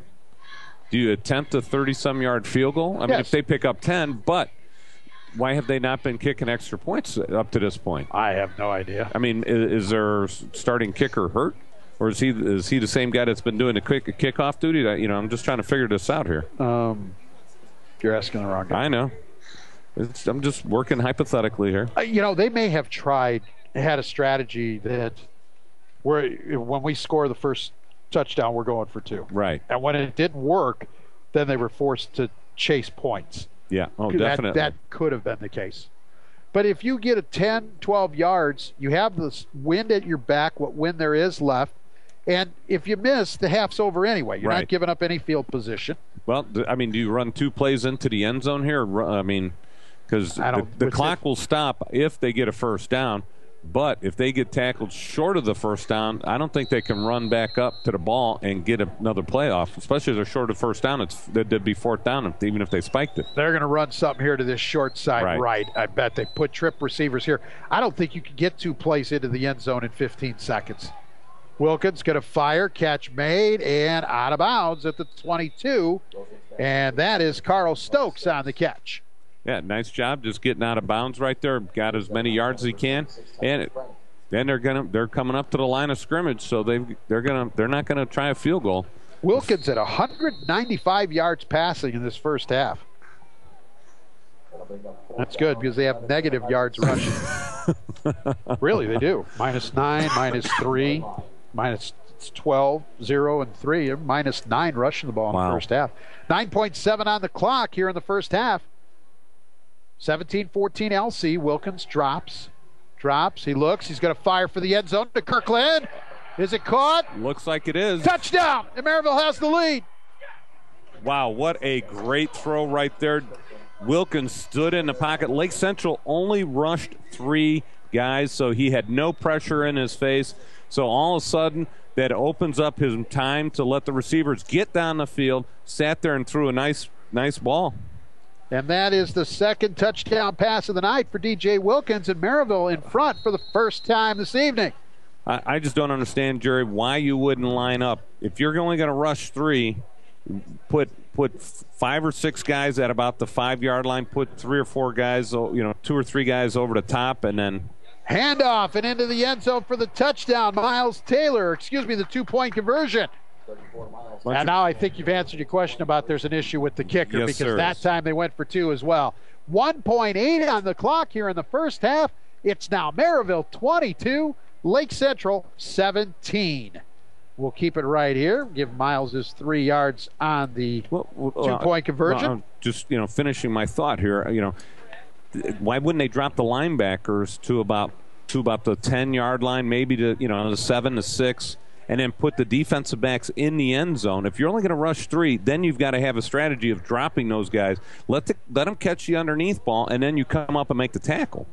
But their linebackers were, maybe 5 or 6 yards deep. They had to drop those guys much deeper, get into the passing lanes, because that was just a skinny post right there, and he caught it right between 2 Lake Central players. So 1.8 left in this half. Don't forget, stay tuned for the Herm Hoagie Halftime Report, underwritten by RE/MAX Realty Associates Herm and Chris Hoagie of Munster. Around the web at regionhomes.com. Who was it that caught that touchdown pass? The touchdown pass went to James Kirkland from 22 yards out. And then Miles Taylor, 34, with the 2-point conversion run. So here's the approach and the boot. It's going to be a short kick, a kick that bounces, actually ends up down around the 12-yard line. Here's the return, and getting out to about the 22 is as far as that return man's going to go, and that ends the first half. An entertaining first half, a high-scoring first half at the intermission. Merrillville 22 and Lake Central 17. You're listening You're listening to Chevy Dealers Game Night right here on the Region Sports Network, the only game in town. Buffalo Wild Wings wants to team up with Region High Schools to share the excitement of homecoming by sponsoring the halftime festivities with the B-Dubs street team and mascot. For participating schools, the fun includes a wings delivery to the press box, a t-shirt toss for fans, a chance to win a B-Dubs spirit bag with any concession stand purchase before halftime, and a fan's photo opportunity with the B-Dubs mascot. This is a first-come, first-served promotion based on availability and dates, so for more information on booking Buffalo Wild Wings for your school's homecoming, you can call 586-663-0707 and ask for Lisa Bissett. That number again is 586-663-0707. Green 18! Green 18! The Region Sports Network is proud to be the exclusive media partner of the Crown Point Junior Bulldog Youth Football League. The Junior Bulldogs are Northwest Indiana's largest independent youth football league, serving over 500 players and their families from 22 Northwest Indiana communities. For more information on the Crown Point Junior Bulldogs Youth Football League, the website is cpjrbulldogs.com. That's cpjrbulldogs.com. Dr. Paul Wolf and Dr. Sharif McHale of Northwest Oral Surgeons share over 40 years' experience in wisdom teeth extractions, general extractions, oral surgeries, and dental implants. Procedures are done in a comfortable and relaxing atmosphere with general anesthesia or sedation. Northwest Oral Surgeons features 2 locations in Northwest Indiana. In Munster, the number is 836-0044, and in Schererville, the number is 322-0501. Or you can find us on the web at northwestoralsurgeons.com. Your local Chicagoland and Northwest Indiana Chevy dealers are proud to be contributing members of the community here in Northwest Indiana. Your local Chevy dealers also pride themselves on their commitment to help you find a vehicle of your choice at a Chevy dealer near you. Our website is ChevyDriveChicago.com. Once again, that's ChevyDriveChicago.com. We look forward to serving you. Chevy runs deep.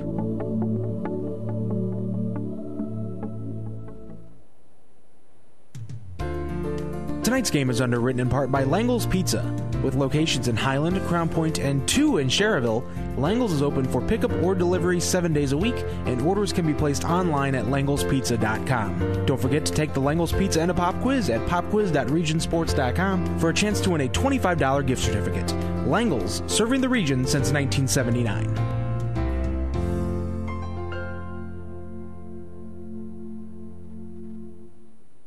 Misprint can help your team's identification with team banners, trading cards, personalized team posters, stickers, decals, and fundraising ideas too. Misprint has 2 locations, 8244 Calumet Avenue in Munster, and in Hammond at 6931 Calumet Avenue. Both locations open Monday through Friday, 8:30 to 5, and in Munster, Saturdays till noon. Online, it's misprintusa.com. Misprint in Munster and Hammond for custom print, designs, and signs. For great Region Sports Network content all week long, like us on Facebook at facebook.com/regionsports or follow us on Twitter at twitter.com/theRSN. Welcome into the Region Sports Network studios, everybody. Nathan Laird here with the Herm Hoagie Halftime Report, underwritten by our friends Herm and Chris Hoagie, the RE/MAX Realty team in Munster. They're on the web at regionhomes.com. Lots of action taking place around Northwest Indiana here on week number 8, and we got a good one right here for our Chevy Dealers Game Night feature presentation on 90.5 The Key with live streaming video on regionsportsvision.com. At the half, Merrillville leads Lake Central 22-17. DJ Wilkins with a pair of touchdown passes for the Pirates to give them the lead. Out at the Marshlands Munster High School, it was scoreless at half, but Jordan Jusevich breaks open a 98-yard touchdown on that kickoff return to open up the second half, giving the RSN number 1 Lowell Red Devils a 7-0 lead over the Munster Mustangs. Early in the third quarter, that Munster defense played well in the first half, holding Lowell to just 1 first down, but 2 fumbles within the Lowell 10-yard line doomed the Munster offense in that first half. Again, Lowell's up 7-0 in the third quarter over Munster. Also up 7-0 at the half, Chesterton leads Crown Point in a game closer than a lot of people would have expected. Chesterton, one of 4 teams tied atop the DAC standings, along with Lake Central, Merrillville, and Valparaiso. Late in the second quarter, Wheeler leads Boone Grove 13-7 out at Viking Field at Valparaiso High School. Speaking of Valparaiso, they're ranked number 5 in the RSN poll, and they lead Portage 21-7 at the break. Whiting with a big lead over Bishop Knoll at halftime. It's all Oilers 40-0 at the half. Have to imagine we'll see a running clock in the second half for that ball game. Also putting up a 40 spot in the first half was the Andrean 59ers. They lead Griffith 40-3 at the break. Griffith trying to run out the clock in the first half, fumbles the ball at their own 1-yard line, and Durain recovers it for a last-second score to close out the second quarter. LaPorte all over Michigan City, 25-7 at the end of 2 quarters of play. How about those Hobart Brickies, ladies and gentlemen? Get the big win over Munster last week. They're up by a pair of touchdowns, 21-7 over the Morton Governors after one half of play. That ball game up at the Governor's Mansion at Hessville High. Kankakee Valley leads Highlands 7-0 at the half. River Forest blanking Calumet. That ball game 20-0. Ingots with the first half of play just concluding. Hanover Central pitching a shutout in the first half, 14-0. They lead the South Central Satellites. Dustin Lindley with a touchdown run in his return to action for Hanover Central. East Chicago Central all over Bowman, 36-0 Cardinals. That ball game still in the second quarter. Got a good one up at the Coliseum at Gavitt High School. They're tied with Hammond High 7-7. The Wildcats and the Gladiators. And also at the half, Lafayette Central Catholic all over Rensselaer Central, 49-0 at the half. And considering Lafayette Central Catholic defensively, they only give up 2.9 points per game, Rensselaer Central's got their work cut out for them if they want to make a comeback in that ball game. Other games taking place around Northwest Indiana that we are still looking for scores for, but we'll have them for you by the time we begin the region football wrap-up here after our feature presentation. Lake Station is at North Newton. Clark hosts Westside, and North Judson hosts LaVille in a battle of 6-1 teams. We got one game taking place tomorrow in Northwest Indiana as the Roosevelt Panthers at 2-4 hosts the Golden Knights of Indianapolis Arlington. They're 4-3 on the year. That ball game is a 1 o'clock kickoff at Leonard Douglas Stadium. And I know since you're all sports fans, you're interested to hear the top of the ninth inning. It's not looking good for the Northsiders as St. Louis, the dreaded Cardinals, lead the Cubs 4-0. Again, that ball game in the top of the ninth. So the Cubs, like Rensselaer Central, they have their work cut out for them late in the ball game. That's the Herm Hoagie halftime report, underwritten by Herm and Chris Hoagie, the RE/MAX Realty team in Munster, on the web at regionhomes.com. We want to remind you all to follow us on Facebook at facebook.com/regionsports. If you're on Twitter, follow us there as well. It's a lot of fun at twitter.com/theRSN. We're going to have score updates from every game across Northwest Indiana for you. As soon as a score happens, we're going to update there on our social media. and stay with us after the ball game. Not only are Jerry and Jay going to hand out some awards after the second half of play, including the Crowell Company's Lantern Man Superhero of the Game and the Berry Brothers Blue Collar Player of the Game. When they're all done from the LC Coliseum, we're going to bring it back here to the Region Sports Network studios as Chris Ramirez will host the Region Football Wrap-Up Show. We're on the air until 11 o'clock tonight as we bring you all the scores, news, and highlights from across Northwest Indiana. We get you set for Sunday's tournament draw as well. You're listening to Chevy Dealers Game Night here on the Region Sports Network, the only game in town. Hi, everybody. This is Herm Hoagie of Remax Realty Associates in Munster. I want to thank you for listening to the Herm Hoagie Halftime Report here on Region Sports Network, the only game in town.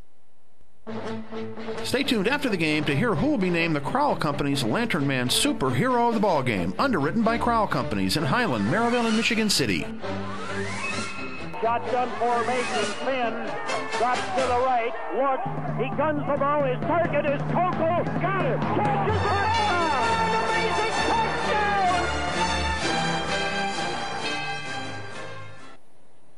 McShane's Total Graphic Solutions puts your company name and logo on just about anything. We offer a full line of custom marketing products and services like custom imprinted mugs, pens, and magnets, quality employee apparel, with custom imprinting and embroidery, executive gifts, customer appreciation and gifts, and so much more. McShane staff can help you select the right items to help you achieve excellent results. McShane's 1-800-837-1400 or online at mcshanes.com.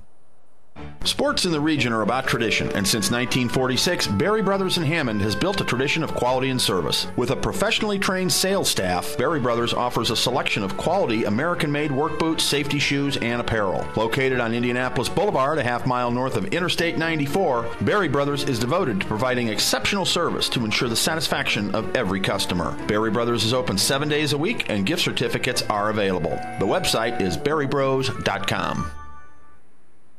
Concussions occur when trauma to the head or spine temporarily interferes with brain function. Seeking medical care as soon as possible is important in making a full recovery and reduces the risk of developing long-term problems. The concussion clinics at Community Hospital in Munster and St. Mary Medical Center in Hobart have a team of medical professionals experienced in evaluating and treating concussions. If you have a head or neck injury, don't wait. Head to the experts. For a head injury on the field, the court, or the ice, the phone number of the concussion clinics is 219-836-4461. Jack's Warehouse, Northwest Indiana's newest indoor family fun center, is proud to sponsor sports on the Region Sports Network. Jack's Warehouse has fun activities for all ages, including go-karts, bumper cars, SkyTrail, laser tag, and an arcade. Jack's even has glow-in-the-dark mini-golf. Located next to Omni on Route 41 in Schererville, Jack's has 6 party rooms available for events and parties. For more information, the website is jakswarehouse.com, and the phone number is 322-JAKS. Tonight's game is underwritten in part by attorney Carl Hand and the Hand Law Group. Located at 1000 Eagle Ridge Drive in Schererville, the Hand Law Group has over 20 years' experience in personal injury, family law, estate planning, and business law. To learn more, the web address is carlhandlaw.com. That's Carl with a K, carlhandlaw.com. And the phone number is 924-2640. Carl Hand and the Hand Law Group. Quality, experience, results.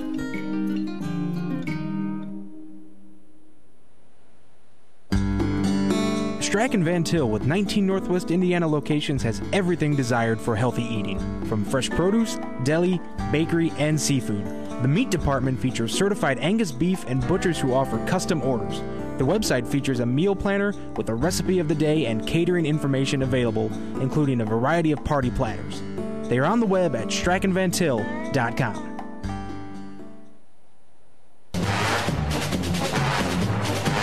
Take the Langle's Pizza and a pop quiz each week at popquiz.regionsports.com, and you could be the winner of a $25 gift certificate to Langle's Pizza with locations in Highland, Crown Point, and Schererville.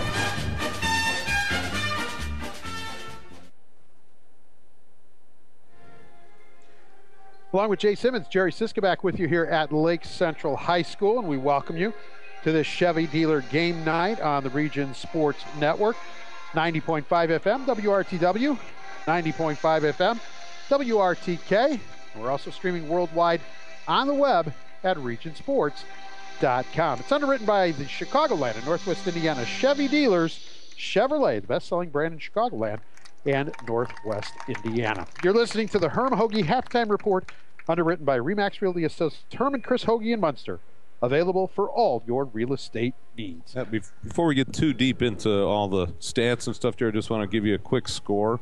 It's Carmel 24, Warren Central 20. That's the start of the fourth quarter down in Indianapolis. All right.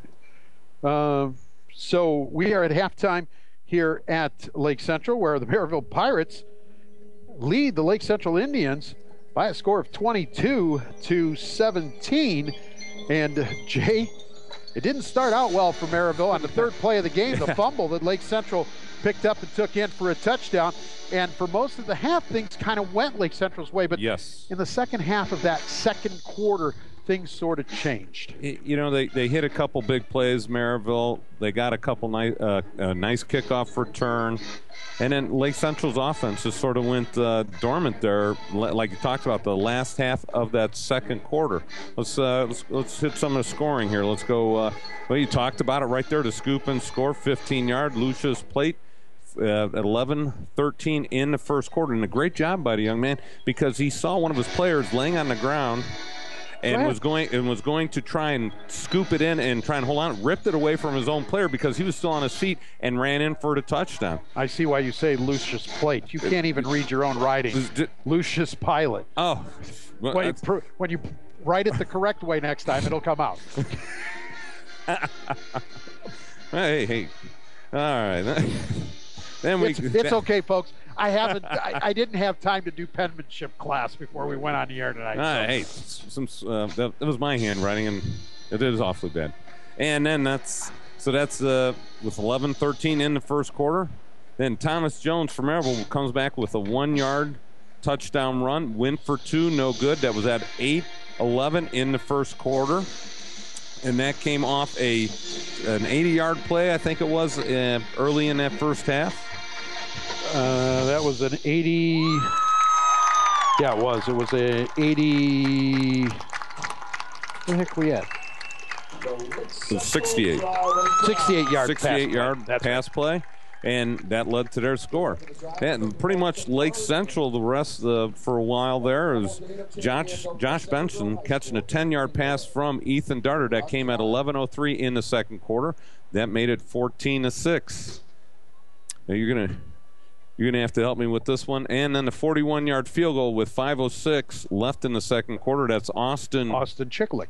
All right, I'm glad you're here. So am I. So I'd rather be here than there, and I don't even know where there is. And that came at 5:06. And then after that point, Jared, that's when the Merrillville offense sort of, started hitting some plays, getting some movement, and they scored one on a long kickoff return, and they scored another one on a fumble return. So, or I should say not a fumble, but a turnover by Lake Central at midfield, and that came at 3:01 in the second quarter. That was Kajon Thomas with a 29-yard pass from Wilkins, 2-point conversion good, and that was in an unusual circumstance. That was a 13-yard 2-point conversion pass. I know exactly what you're talking about. James Walters with the catch from Wilkins again, and then James Kirkland with a 22-yard pass from DJ Wilkins, and that came with 1.9 seconds left in the second quarter. So that wraps up your scoring. That puts you at 22-17. 2-point conversion good. Miles Taylor on the 3-yard run. So there you have it, 22-17. Merrillville leading Lake Central here at the break. We'll give you one other score because we do know people are paying attention to Major League Baseball these days. Oh, my goodness, Nathan. We'll talk about that later, my friend. I don't even want to ask. We'll talk about it off mic, and we'll talk to Nathan when we get back.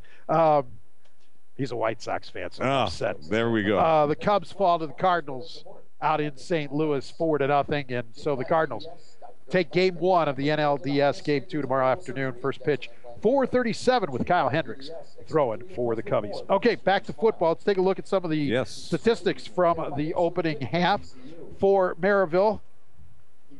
I may not get through with this laughing after reading what Nathan wrote. 11 11 running plays for a negative 6 yards for Merrillville in the first half.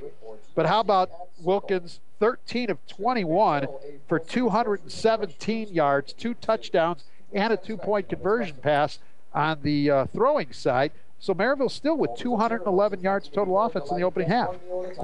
That's pretty good half. It is. Let's see who were the leading ground gainers for Merrillville. Thomas Jones, honestly, he is. A 3-yard touchdown run on his only carry. So, hey, more power to him. Throwing the football, let's see. Actually, we're talking about the receivers here. James Kirkland, he has 4 catches for 50 yards, a touchdown, and a 2-point conversion. Kawan Thomas, 3 catches for 112 yards. Thomas Jones, 3 catches for 31. James Walters, 2 catches for 16. And Carl Stokes, a catch for 8 yards. 7 first downs for Merrillville. They did have the 1 fumble and lost it there on the 3rd play of the game. And how about this? That's the key, I think, right there to the game, right there. 10 penalties for 75 yards in the first half. And they were still able to come up with the lead. Unbelievable. That's crazy. And we saw it last week. We talked about all the penalties that they committed. They cleaned it up some in the second half after a real tough first half. Let's see if they can clean it up when they come out here in the second half. For Lake Central, they ran the ball 17 times for 94 yards. On the ground, their leading guy, Anthony Giles, 11 carries for 86. Josh Williams had 4 carries for 9.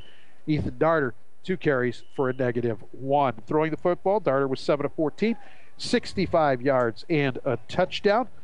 Josh Benson, 3 catches for 33. Austin Atkins, 3 catches for 24. And Ryan Burita, a catch for 8. So that's 159 yards of total offense for Lake Central in the first half. 7 first downs, 1 penalty for 10 yards, and they had 2 fumbles. They lost 1, and they lost it as they were crossing midfield on a drive near the end of the first half while they still had the 17-14 lead. So Merrillville turned that into their lead right before the intermission. And that's a huge fumble because, remember, we talked about, what does Lake Central want to do on that drive? Do they want to try and make sure Merrillville doesn't get the ball back? Do they want to try and go down and score? Well, they were trying to do all those things, but they turn it over, and it turns into points for Merrillville. I'm looking at the season totals for Ethan Darter. He's averaging 271 yards a game. He's going to have to really play an awesome second half to get there tonight. So you're listening to the Herb Hoagie Halftime Report, underwritten by RE/MAX Realty Associates Herman, Chris Hoagie, and Munster, available for all your real estate needs. And as always, this is Chevy Dealers Game Night right here on the Region Sports Network. Our featured dealers for tonight's ball game are Mike Anderson Chevrolet on 61st Avenue in Merrillville, supporting the Pirates, and representing the Lake Central Indians is Christensen Chevrolet on Indianapolis Boulevard in Highland. We're going to take a break, about 2 minutes till the start of the third quarter. Merrillville 22, Lake Central 17. Back with the third after this. You're listening to Chevy Dealers Game Night on the Region Sports Network, the only game in town. You're listening to the Region Sports Network on WRTW Crown Point and WRTK Paxton, Illinois. Tech Credit Union can help you get the cash you need for home improvement, education costs, or any other purpose. Unlock your home's equity with a home equity loan featuring a 3.99 annual percentage rate, 7-year repayment term, and no closing costs. With a fixed rate, your monthly payment won't change during your loan term. To learn more, visit techcu.org or call them at 800-276-TECH. That's 800-276-8324. Tech Credit Union is an equal opportunity lender and is federally insured by the National Credit Union Administration. Rates may change without notice. Morris Baseball and Softball Center, a new baseball and softball development program in Northwest Indiana, provides instruction for aspiring athletes. The staff at Morris Baseball and Softball Center has over 95 years of combined professional experience, and they provide instruction which includes game-tested methods used by major league teams. Located inside Omni 41 in Schererville, Morris Baseball and Softball provides disciplined, well-organized practices and places players at highly competitive opportunities to achieve success. For more information on Morris Baseball and Softball, the phone number is 227-5250, and the website is morrisbaseballcenter.com. Herman Chris Hoagie, broker owners of RE/MAX Realty Associates in Munster, are award-winning realtors with over 30 years of experience. Their team of over 35 agents is ready to help with any and all real estate needs in Lake and Porter counties, as well as the southeast Chicago suburbs. They can be found on the web at regionhomes.com. Herman Chris Hoagie are proud to underwrite the Herm Hoagie Halftime Report during tonight's game. A taste bud jumping frozen yogurt experience without the fat and calories of ice cream is at Sweet Frog Frozen Yogurt in Schererville. Sweet Frog offers non-fat, low-fat, sugar-free, supreme, or sorbet options, along with waffle cones, cups, banana boats, and parfaits. Sweet Frog is located at 155 Highway 41 in Merrillville, and they are open 7 days a week. For a list of flavors and gift ideas, the website is www.sweetfrogyogurt.com. After the game, we'll name the Berry Brothers Blue Collar Player of the Game, brought to you by Berry Brothers in Hammond, a blue-collar store for the blue-collar worker.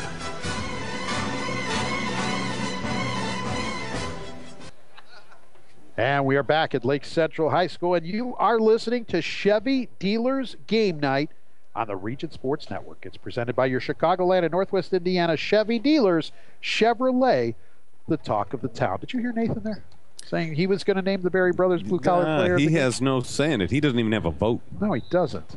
Boy, he wants to take credit for everything.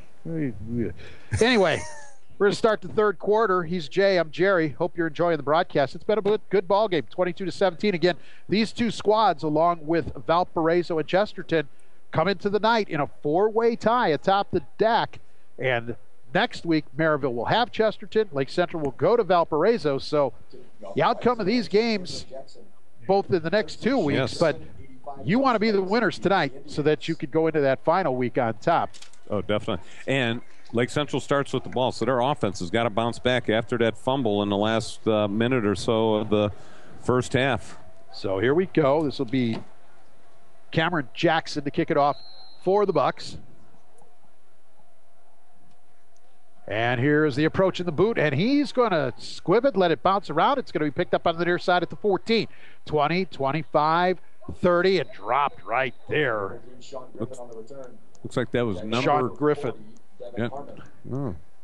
I was going to say number 12, but my 13 is Griffin. Okay. So you were pretty close. I was anyway. close. I was in the ballpark. Again, gray uniforms with that blue and the way they're running sideways. Yeah. It's been tough tonight. I will say, from a broadcasting perspective, one of the things I really enjoyed about the old stadium here is you were really close to the action. Yeah, you're right on the action. Yeah. This is one of the higher press box facilities now that there is in Lake County for sure. And at the old stadium, there was no track, so you move yourself up another 10, 15 feet at least. 1st and 10 for Lake Central. Quick hitter and 5-yard pickup on the catch to the 35-yard line. And it's Ryan Burita. Second time he's caught a little quick hitter like that.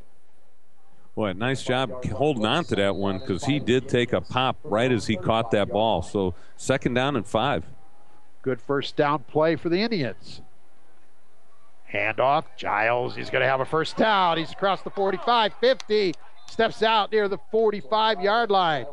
Boy, Giles made a move on one of the linebackers of the Merrillville Pirates, sort of froze him, gave him a little move inside, then busted it to the outside, and picked up a nice chunk of yards after the move. That's a 21-yard Hold pickup. on, but there's a flag all the way on the other side of the field, right at the line of scrimmage, so we're coming back, it looks like. Oh, we sure are. Illegal procedure. Now, wipe that penalty. Don't wipe the penalty out. Wipe the play out. Luckily, you got the white out. I do. Yeah. Well, I didn't see that flag. It was all the way across the other side of the field.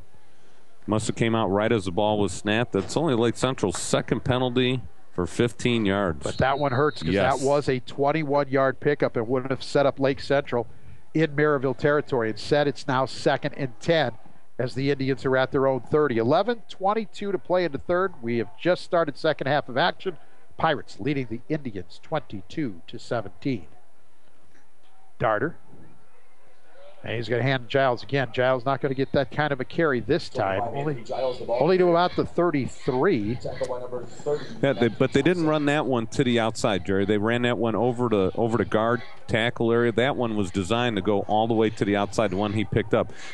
Lake Central running in between the tackles not been very good tonight, but when they do try and bounce it to the outside, they do an excellent job. So it is now 3rd down for the Indians, 3rd and 7 from their own 33-yard line. They have 2 receivers to the wide side right, 1 receiver here on the near side, 1 back with Darter, tight end to the right as well. That's the strong side of the formation, and Darter looks that way. He's going to fire, and it's incomplete. It would not have been enough for a first down. No, it wouldn't have. Even if it had been caught. I think is that Austin Atkins over there? That's what it looks receiver? Like. Well, that was great coverage again by the Merrillville Pirate secondary. They have played very well tonight. That ball was right in the middle. Looked like the defensive back was able to knock it down just as Atkins was trying to catch it. So nice job of defense closing on that ball. Tonight's game is underwritten by State Farm agent Connie Bernardi and Dyer for home life and finish that up for me. Where were you at? Home life and auto insurance. Get to a better state with Connie Bernardi State Farm Insurance. Lake Central punts the ball away. Fair catch by Merrillville at the 30-yard line. So with 10:22 left in the third quarter, Merrillville will start with the ball at the 30-yard line. So first and 10. Back. Yeah, it's, you know what? The allergies have kicked in, and I'm not sure at this point if it's not a little more setting in because it's been 3 weeks of this already. So the ball at the 30-yard line, and that's where Merrillville will begin, first and 10.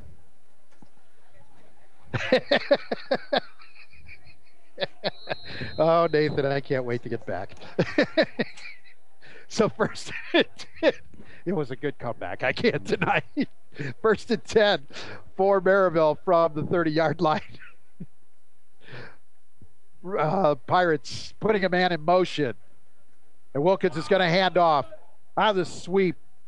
Some space out to the 36. Well, it looks like I'm just going to go out on a limb. It looks like it was James Walters on the carry. Nice job, buddy. Nice job. 6 yards on that play. Lucius Pilot on the tackle. So under 10 minutes to play here in the third quarter. 22-17 Merrillville, and they have the football. Wilkins after the fake, quick pass, caught to the 46-yard line, and it'll be a Pirate first down. Well, again, just that quick hitter, dive fake, make the linebacker step up, hits that little quick slant right in the middle. It looks like that was either That was Jones, 9. Jones, 10 yards on the pickup. Yeah, nice job, nice catch. Looks like he came up limping a little bit. Might have rolled his ankle a little bit as he got tackled, but he's staying in the game. It's 233 yards passing now for DJ Wilkins. And he's going to give to Thornton this time, who's going to try the left side. He's across midfield and to the 48-yard line. He's going to be about 4 yards short. It'll bring up third down. And it looks like number 9. Second down, excuse me. Looks like number 9 for the Pirates. Thomas Jones is going to be coming out of the game limping. 7 yards on that carry for Thornton. Well, Merrillville's starting to put together a little bit of a drive here, getting the ball past midfield. Second down and short. 2nd and 3. They are now in Lake Central territory at the 47. They lead it 22-17. Another handoff. I think that's Thornton. 23, Isaiah Thornton, the ball carrier. It was to the 46. It'll bring up 3rd and 2.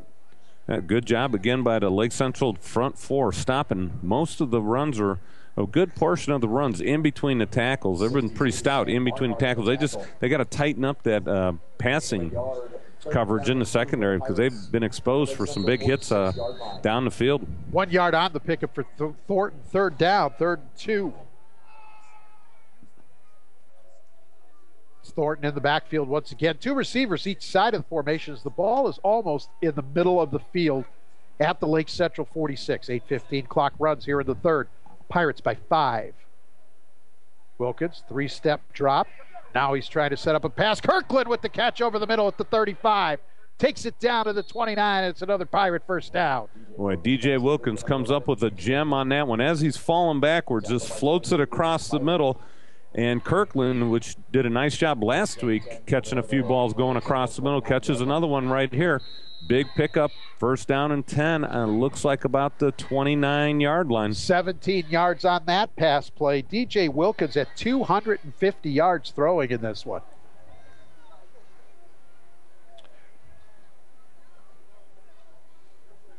They're going to bunch trips over on the left side. Wilkins fakes to Thornton and keeps it, goes up the middle. gets near the 24-yard line. Pick up a 5 on the play by DJ Wilkins. Yeah, DJ Wilkins had no choice to keep that ball. Isaiah Thornton was surrounded by, looks like about 2 or 3 defensive linemen, had to pull it and picks up a nice gain. But again, Jerry, looks like if it's a called running play, he looks like he's very reluctant to run the ball in between the tackles. But he recognized what he had. Yes. Picked up a nice first down gain of 5 yards. Merrillville driving to the Lake Central 24, 2nd and 5. 7 minutes to play in the third quarter.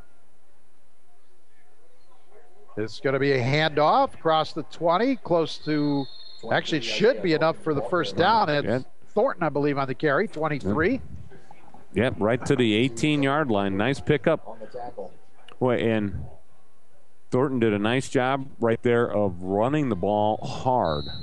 He did not let his feet stop the whole time. Looked like he was wrapped up right about after about a 4 or 5 yard gain, and all of a sudden busts out of the pile and picks up the first down. First and 10, Merrillville from the 18-yard line of Lake Central. 6:45 to play in the third quarter. Wilkins, Thornton, and he's going to lose yardage back to the 21. Wilkins started taking it to the left and then made the handoff to Thornton, who was coming back to the right. Lake Central did not bite on that play at all. Yeah, nice job by. Looked like that was Dalkamp right there. Wally Dalkamp, number 20, on the tackle.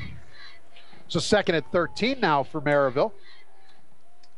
We're near the midway point of the third quarter. Lake Central ran 3 offensive plays, and Merrillville has had it since. Wilkins drops. He's setting up a screen. Thornton has it. 20. He's at the left side. 15 as he gets the edge, and he's near the 10. And the official marking it here on the near side is setting up at the 10. Boy, nice job out there in open space. Jalon Gordon, the left guard, came out and made a nice block on the linebacker who was trying to come up and make the tackle. Got him a good enough block that he sprang the running back for a big gain. 9 straight completions for DJ Wilkins. 3rd and about 2 for Merrillville from the 10-yard line. Wilkins fires, and it's incomplete, intended for Stokes. Well, I love it. I love it when the quarterback misses a read. They had a wide receiver back in the corner of the end zone, jumping up and down, wide open. What they did right there, Jerry, they ran the inside receiver on an arrow pattern, which is just going into the flat, and they ran the outside receiver that looks like that was James Walters on a slant and wide open in the back of the end zone, standing there right on the eye in Indian. So they're going to go for it on 4th and 2 from the Lake Central 10. One back behind Wilkins. Handoff, nothing doing. Lake Central is going to stop him and take over on downs. Thornton, the ball carrier, he gets nothing. The Merrillville coach is next to me, not happy. Yeah, nice job right there by the Lake Central defense. When they had to step up, they did, and that's a huge stop right there. Didn't want to get up 2 scores, so nice job by the Indians. 5:55 to play in the third quarter. Indians will take over 1st and 10 at their own 11-yard line. Merrillville leads this one 22-17. Tonight's game is underwritten in part by Jesse Kiekert of Caldwell Banker Realty in Highland. Jesse is on the web at his brand new site, KiekertHomes.com. It can be reached at 708-516-6282. That's Jesse Kiekert of Caldwell Banker, a proud supporter of Region Sports. It's 1st and 10 for the Indians from their own 11-yard line. They put a man in motion to put 2 receivers here to the wide side left, and Darter fumbled the snap. Oh, and there's a pile. It looks like Darter was under center that time. Yeah, that's about the 2nd or 3rd time he's had some issues when he's gone from underneath the center. A couple times he's had his foot stepped on by the center, and that one just a mishandle between him and the center. So for Darter, -3. Loss of 3 to the 8-yard line. It's 2nd and 13, and you don't want to be losing yards when you're here right near your own end zone. Especially this part of the field here. 2nd and 13, 5:15 clock runs here in the third quarter. Darter drops back, fires over the middle. It's intercepted at the 24, 15, 10. I believe that's Wheeler to the pylon. He's in. He's in. But we have a flag. We have a flag back at the 8-yard line, so must have been some illegal block down the field on the return. But Merrillville will hold on to the ball, but they will get it move back. It will not be a score.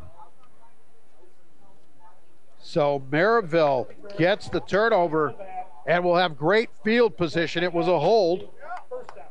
So a 10-yard walk-off. Raleigh Wheeler on the pick. Wheeler showed some nice speed, got to the outside, was able to turn it up and hit the pylon just as he dove in, but block in the back brings it back out to the 19-yard line. Huge mistake. Another Pirate penalty costing them dearly. But they still will have great field position because they are at the Lake Central 19-yard line, leading 22-17 over the Indians with 4:59 to play here in the third quarter. Tonight's game is underwritten in part by the Randall K. Mississippi Accounting Group in Sherrville. When it comes to business, let Randall K. Mississippi Accounting put the numbers to work. Their phone number is 219-864-8541, and they are online at www.rkmissgroup.com. What do we have there? DJ Wilkins drops back, and just as he was about to throw it, they had a double move to the outside receiver running an out and up. He was open, but just as he threw the ball, got hit by a defensive lineman from the Lake Central Indians. Ball fluttered in the air and hit the turf about 10 yards down the field. So luckily he did not get that intercepted. You're watching Wilkins' reaction. He looks like he was hurt on that play. He's back in the shotgun position, but the way he was leaning over, bending over, and trying to stretch out, maybe a little muscle issue in the leg there. Yeah, he was fully extended trying to release the ball and got hit right on the rib cage. And Merrillville wants a timeout. Yeah. That'll be their first here in the second half. 0 left on the play clock. So with 4:54 left in this third quarter, Merrillville with the timeout, and they have the lead, 22-17. Tonight's game is underwritten in part by State Farm agents Rich Alabon, Highland, and Bob Reese. No, that wasn't good. He dropped all his papers. Like a good neighbor, State Farm is there, and so are Rich and Bob. Rich can be reached at 923-3030, and Bob at 663-7337. State Farm agents Rich Alabon, Bob Reese, are proud supporters of high school sports on the Region Sports Network. Fans of Region Sports, while you're online, check out the #1 student NWI features published by our friends at NorthwestIndianaLife.com. 27 Northwest Indiana schools are participating, including Lake Central, Munster, Crown Point, and Lowell, with stories straight from the students, the eyes and ears of positive news and events in the schools. You can find all these great stories at nwindianalife.com/1studentNWI. Merrillville ready to go now. Don't forget the Region Football Wrap-Up Show till 11 tonight after the conclusion of tonight's game. Chris and Nathan be back at the studio with you. Wilkins finds some running room on the left side. 15, 10, steps out right around the 6. It'll be enough for a Pirate first down. Nice job of blocking by the receivers down the field to spring Wilkins even further into Lake Central territory. And it looks like he went out of bounds, you said, Jerry, about the 6-yard line. 13 yards on the pickup and a first down for the Pirates. First and goal from the 6 with 4:50 to play in a third. Pirates up 5, trying to extend the lead. Yeah, we talked about trying to keep DJ Wilkins in between the tackles when he's dropping back the pass, but he escaped on that one. Bad pursuit by the Lake Central defense. Wilkins. And we've got a handoff. Looks like a reverse. And that looks like... Was it number 8? Can't tell if it's Wheeler or Walters. See, wait till he gets a turn where I get a better look at the jersey. James Walters. Yeah, that was close. Loss of a yard on the play to the 7. I was within 2. Hey, it happens. But yeah, just a quick hitting trying to reverse the field on Lake Central, but Lake Central stayed home. Nice job defense. So, second and goal from the 7 now for Merrillville. Wilkins wants to drop back, fire, across the middle, and it's incomplete. Is that Stokes, 10, was the intended receiver? That's what it looks like. If I'm Merrillville right here, you got one-on-one coverage to the wide side of the field. Why not take advantage of that solo coverage, split him out, separate him from from the pack and either run a quick slant or just a fade pattern. But now they're going to bring trips to the wide side.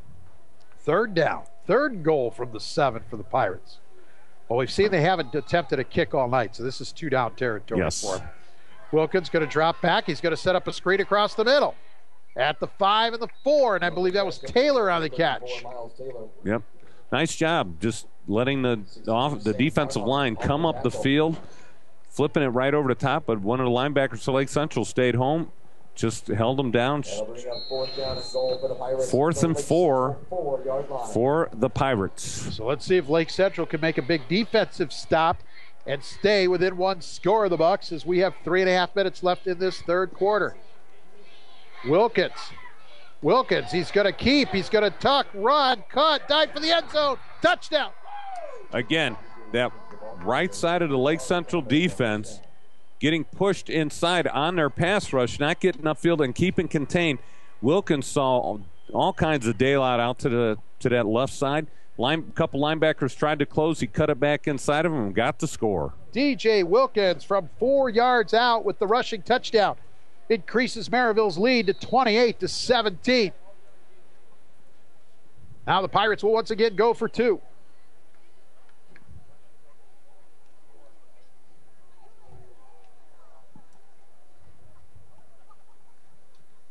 And here's the snap to Wilkins with the lineman all the way to the left side, thrown up into the end zone and knocked away. The pass is incomplete. And the 2-point conversion, no good. 3:26 left in the third quarter. The score now, Merrillville 28, Lake Central 17. You're listening to Chevy Dealers Game Sports Network, the only game in town.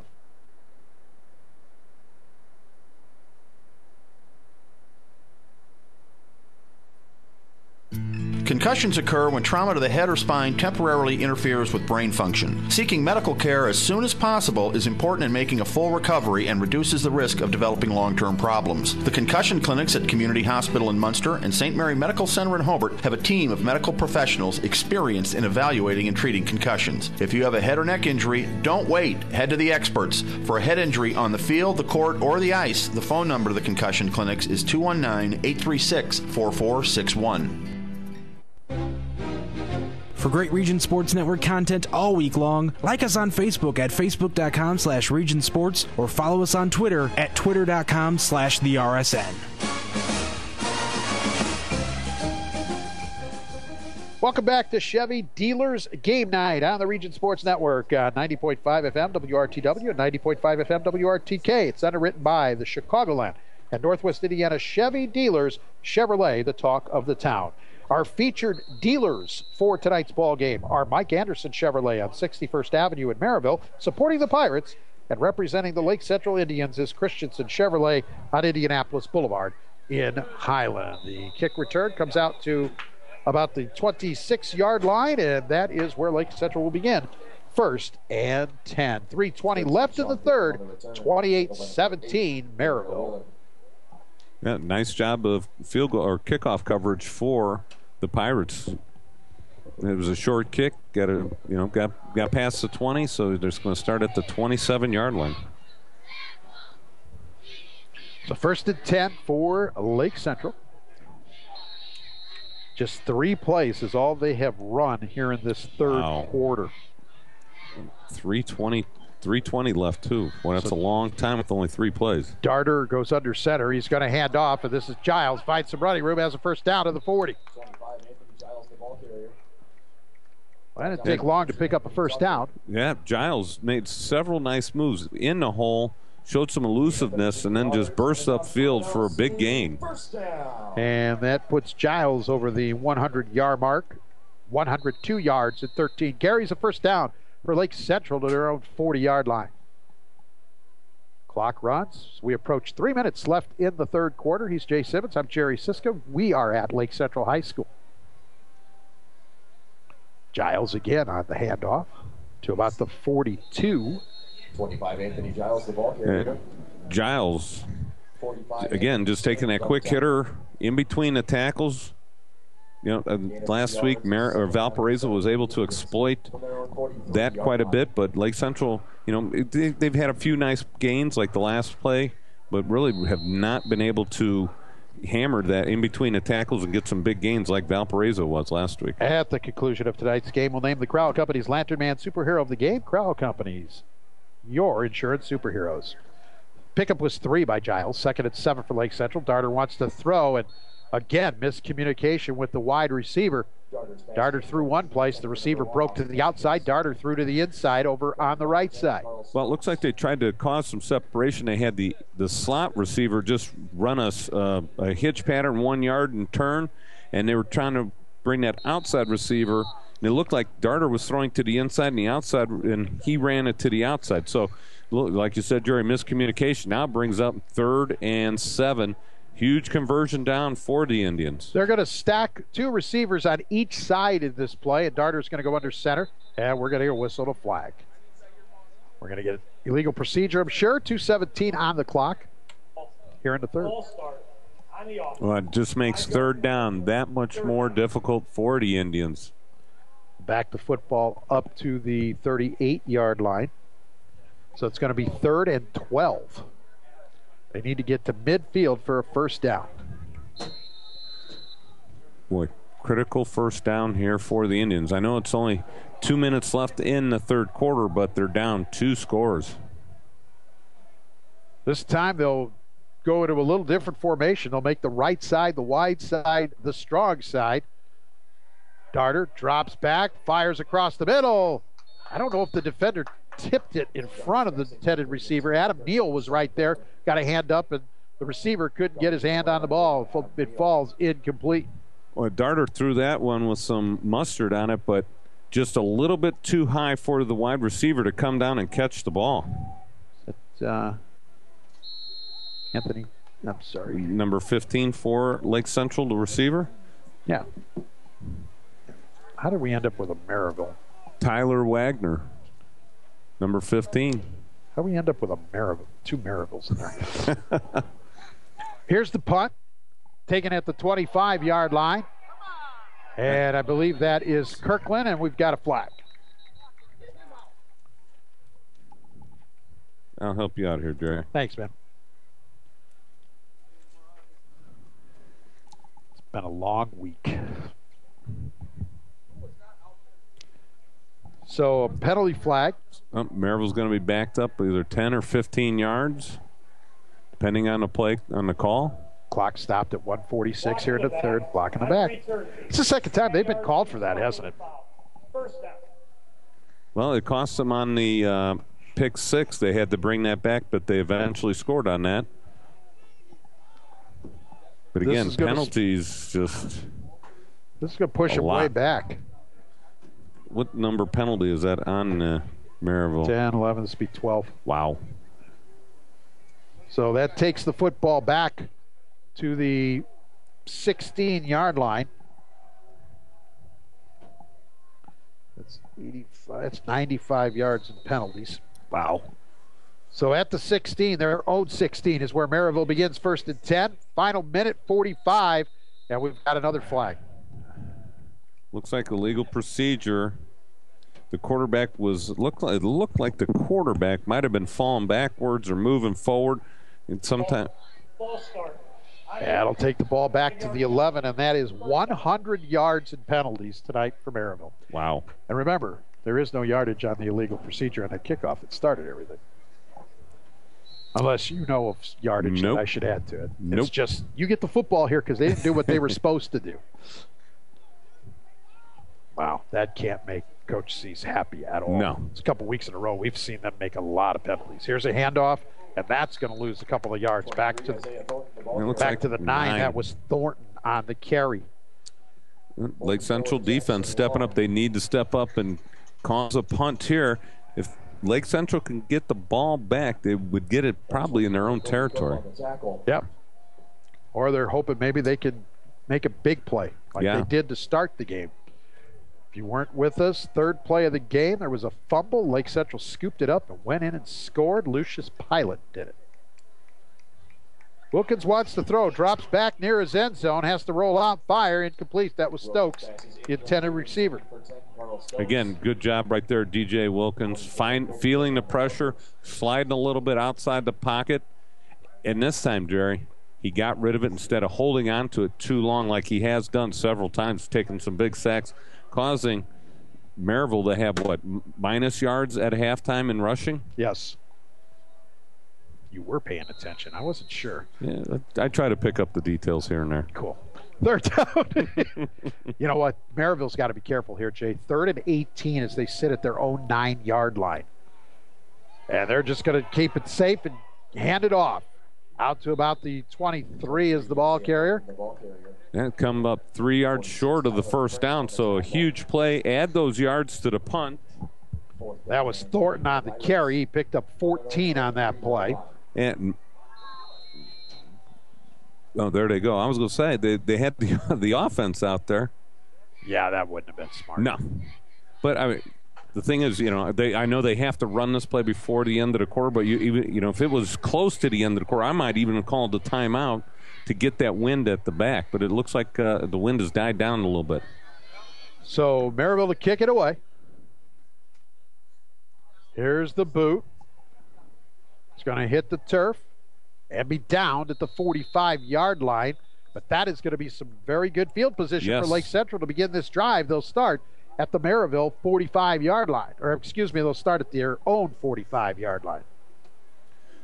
Yeah, well, you know what, Jerry? Add that last play to the punt. Well, what did he gain on that previous play? It was Thornton 14 yards. Okay, so 14 yards. Add that to the punt. That's a huge difference. I mean, if he had to punt it from the line of scrimmage, that punt would be in Merrillville territory at the 45-yard line. Which is what you said. Yeah. It's close, though. Right. You were right on with what you were thinking. So Lake Central down by 11 with 13 seconds to play in the third. Has the football 1st and 10 at their own 45-yard line. 2 receivers wide side right now. Austin Atkins going to go in motion that way as well. Darter in the shotgun. Fakes to Giles. He's going to fire down the field. He has a man open, and it's in. It is batted away by Stokes at the last minute around the 22. Nice closing speed right there by Stokes at the last second to come out of nowhere. The receiver, Josh Benson, had him beat by a good 2 steps, but the ball looked like it was just underthrown. There was some pressure in Ethan Darter's face as he released the ball, but that should have been a better pass, Jerry. And 8.2 of the clock, 2nd and 10. Really, we look at the flags that were moving on the south end zone earlier. Nothing. They show no wind now, which was a strong east wind when the evening began. So it's 2nd and 10 with 8 seconds left in the third. Darter on the delay fake handoff. Now rolls to his right, fires downfield. Catch made on the far side. Made at the 37. Whoa, they said out of bounds. Incomplete. No catch. Trying to see that was Austin Atkins. Atkins looked like he did a nice job trying to keep his feet in bounds, but must have Plus, in high school, you only need one. Right. I mean, he tried to keep both feet in, but it looked like a toe dance. Maybe one of his toes was on the line. So wow. Big call by the official right there, right on the sidelines, and I'm sure the Merrillville head coach right there was trying to make the same call too. He was helping him in case he wasn't sure. There is 1/10 of a second left in the third quarter. I don't see that one too often. No. 3rd and 10 for Lake Central. Double tight end formation, receivers left and right. Wide side is right. Giles stays in to help block. Darter fires. That'll be a catch at the 38. That looks like Benson. Yes, it was. Nice job, Benson, keeping his feet inbounds, getting past the first down marker, then coming back on his out pattern. Darter was not looking at anybody else and threw a strike right to him, and that ends the third quarter. After 3, Merrillville 28, Lake Central 17. Back with the fourth after this. You're listening to Chevy Dealers Game Night right here on the Region Sports Network, the only game in town. You're listening to the Region Sports Network on WRTW Crown Point and WRTK Paxton, Illinois. Quality, family, convenience, trust. The 4 interlocking diamonds that symbolize United Federal Credit Union represent our commitment to our members. Quality, what we strive for in every transaction. Family, we have products and financial advice for every stage of life, like we would for our own family. Convenience, we are constantly adding ways to make our products more convenient, like mobile banking, online banking, and 24-hour telephone banking. Service, our service-oriented staff will take the time to get to know you on a personal level. United Federal Credit Union in Griffith. We'll get you there. Green 18! Green 18! The Region Sports Network is proud to be the exclusive media partner of the Crown Point Junior Bulldog Youth Football League. The Junior Bulldogs are Northwest Indiana's largest independent youth football league, serving over 500 players and their families from 22 Northwest Indiana communities. For more information on the Crown Point Junior Bulldogs Youth Football League, the website is cpjrbulldogs.com. That's cpjrbulldogs.com.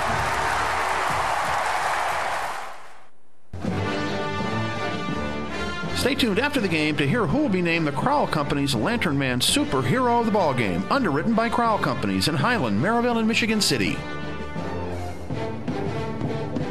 You're listening to Chevy Dealers Game Night on the Region Sports Network, presented by your Chicagoland and Northwest Indiana Chevy dealer, Chevrolet, the talk of the town. Our featured dealers for tonight's ball game are Mike Anderson Chevrolet at 61st Avenue in Merrillville, supporting the Pirates, and representing the Lake Central Indians is Christensen Chevrolet on Indianapolis Boulevard in Highland. While we were away, there was a 4-yard completion of a pass to Josh Benson. That made it 3rd and 7 for Lake Central from the Merrillville 36-yard line. He's Jay Simmons. I'm Jerry Siska. Glad you're here with us. Yes, how about it? I think this is 4-down territory right here, Jerry. So, I mean, you got to pick up 5, 6, make it 4th and short, get the first down. What did I miss? Because the pass play ended the quarter. There was a 5-yard out to Benson on the start of the fourth quarter. I'm sorry, 5-yard first down and 5. It was first and 10, 2nd and 5. Because the play how did we get to 3rd and 7? I was reading stuff I missed. Darter drops back, looks for Atkins, incomplete. And then the running play on second down. Oh, who was the runner? And that was Giles for a loss of 2. Loss of 2. Okay. Got it. Now I got it all in place. At the conclusion of tonight's game, we'll name the Crowell Company's Lantern Man Superhero of the game. Crowell Company is proud to recognize the superheroes on the football field. Also, at the conclusion of tonight's game, we'll name the Berry Brothers Blue Collar Player of the game, underwritten by our friends at Berry Brothers, a blue-collar store for the blue-collar worker. A big conversion down here for the Indians, 4th and 7. They've been throwing the ball a lot here in the late 3rd quarter, start of the 4th quarter. They got to throw for a first down here. They face a 4th and 7 from the Merrillville 36. They trail by 11, they being the Indians. Darter hit as he throws, and the pass comes up short. It's incomplete. And Darter slow to get up. He took a good pop from one of the linebackers blitzing from the backside. Looks like that was number 24, Moses Jordan, that hit him just as he released the ball. So Austin Atkins, the intended receiver. Merrillville holds. It'll be Pirate football, 1st and 10 from their own 36. Yep. Now Merrillville wants to burn some clock. They're going to come up to the ball, let the play clock run down to under 5-10 seconds, and snap the ball. Try and burn up some clock, but yet get some first downs. So 1st and 10, 28-17 Merrillville. And here is Taylor, and Taylor is going to lose yardage back to the 32. That'll be a 4-yard loss on the running play to Miles Taylor. Well, the Merrillville running offense has just been not very good. No, it's got positive yardage. Oh, there we go. The clubhouse at St. John is where friends meet for fun. Hungry? Clubhouse offers jumbo wings, sandwiches, appetizers, and hand-cut fries. Oh, yum.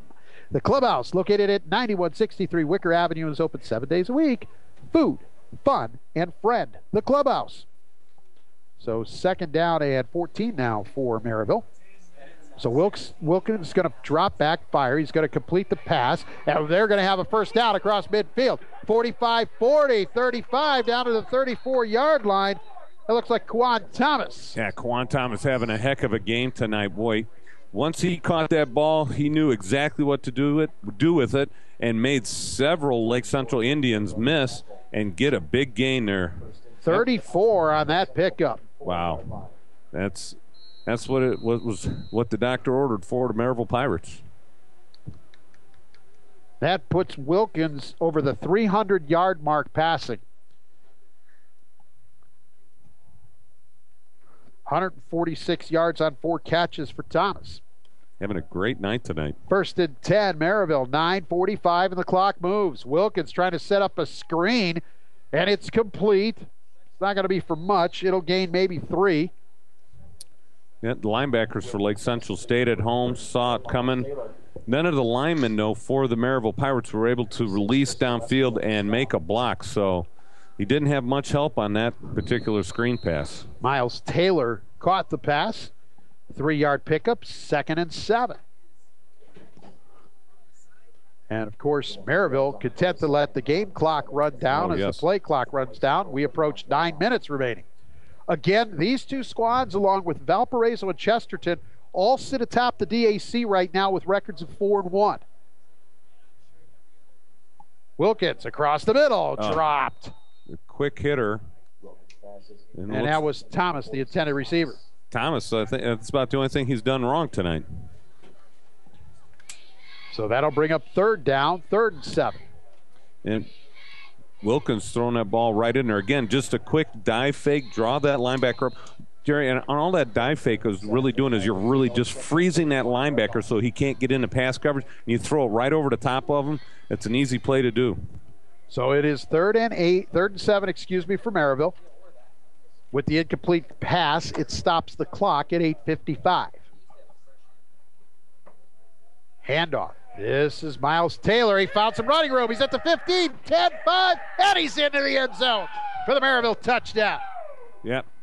Nice job getting to the outside. Made one guy miss right at the line of scrimmage, put on a head fake, and then busted it up the sidelines for a touchdown. Sort of a backbreaker right there for the Indians. 31-yard touchdown run for Miles Taylor. And that makes the score now 34-17, Merrillville. And we were just seconds ago making fun of the Merrillville running attack, and all of a sudden they must have heard us and woke up and put together a nice drive. Just in case any of the Merrillville coaches are listening, Jay made fun of your running attack. I just gave the stats. Okay?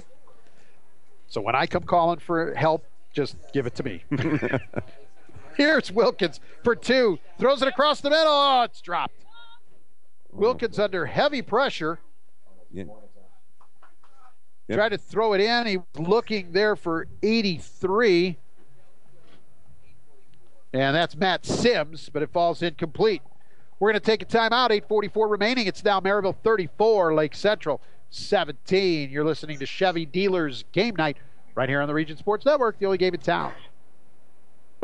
Your local Chicagoland and Northwest Indiana Chevy dealers are proud to be contributing members of the community here in Northwest Indiana. Your local Chevy dealers also pride themselves on their commitment to help you find a vehicle of your choice at a Chevy dealer near you. Our website is ChevyDriveChicago.com. Once again, that's ChevyDriveChicago.com. We look forward to serving you. Chevy runs deep.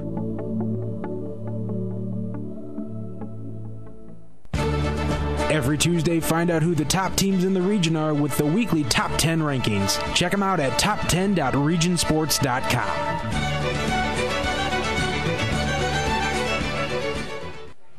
Welcome back to Chevy Dealers Game Night on the Region Sports Network on 90.5 FM WRTW and 90.5 FM WRTK. We're also streaming worldwide on the internet at regionsports.com. It's underwritten by the Chicagoland and Northwest Indiana Chevy Dealers Chevrolet, the talk of the town. Along with Jay Simmons, Jerry Siska back with you here at Lake Central High School.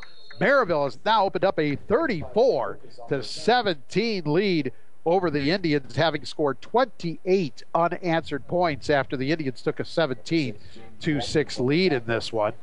The return of the kickoff comes out to the 40-yard line, and that's where Lake Central will begin. 1st and 10.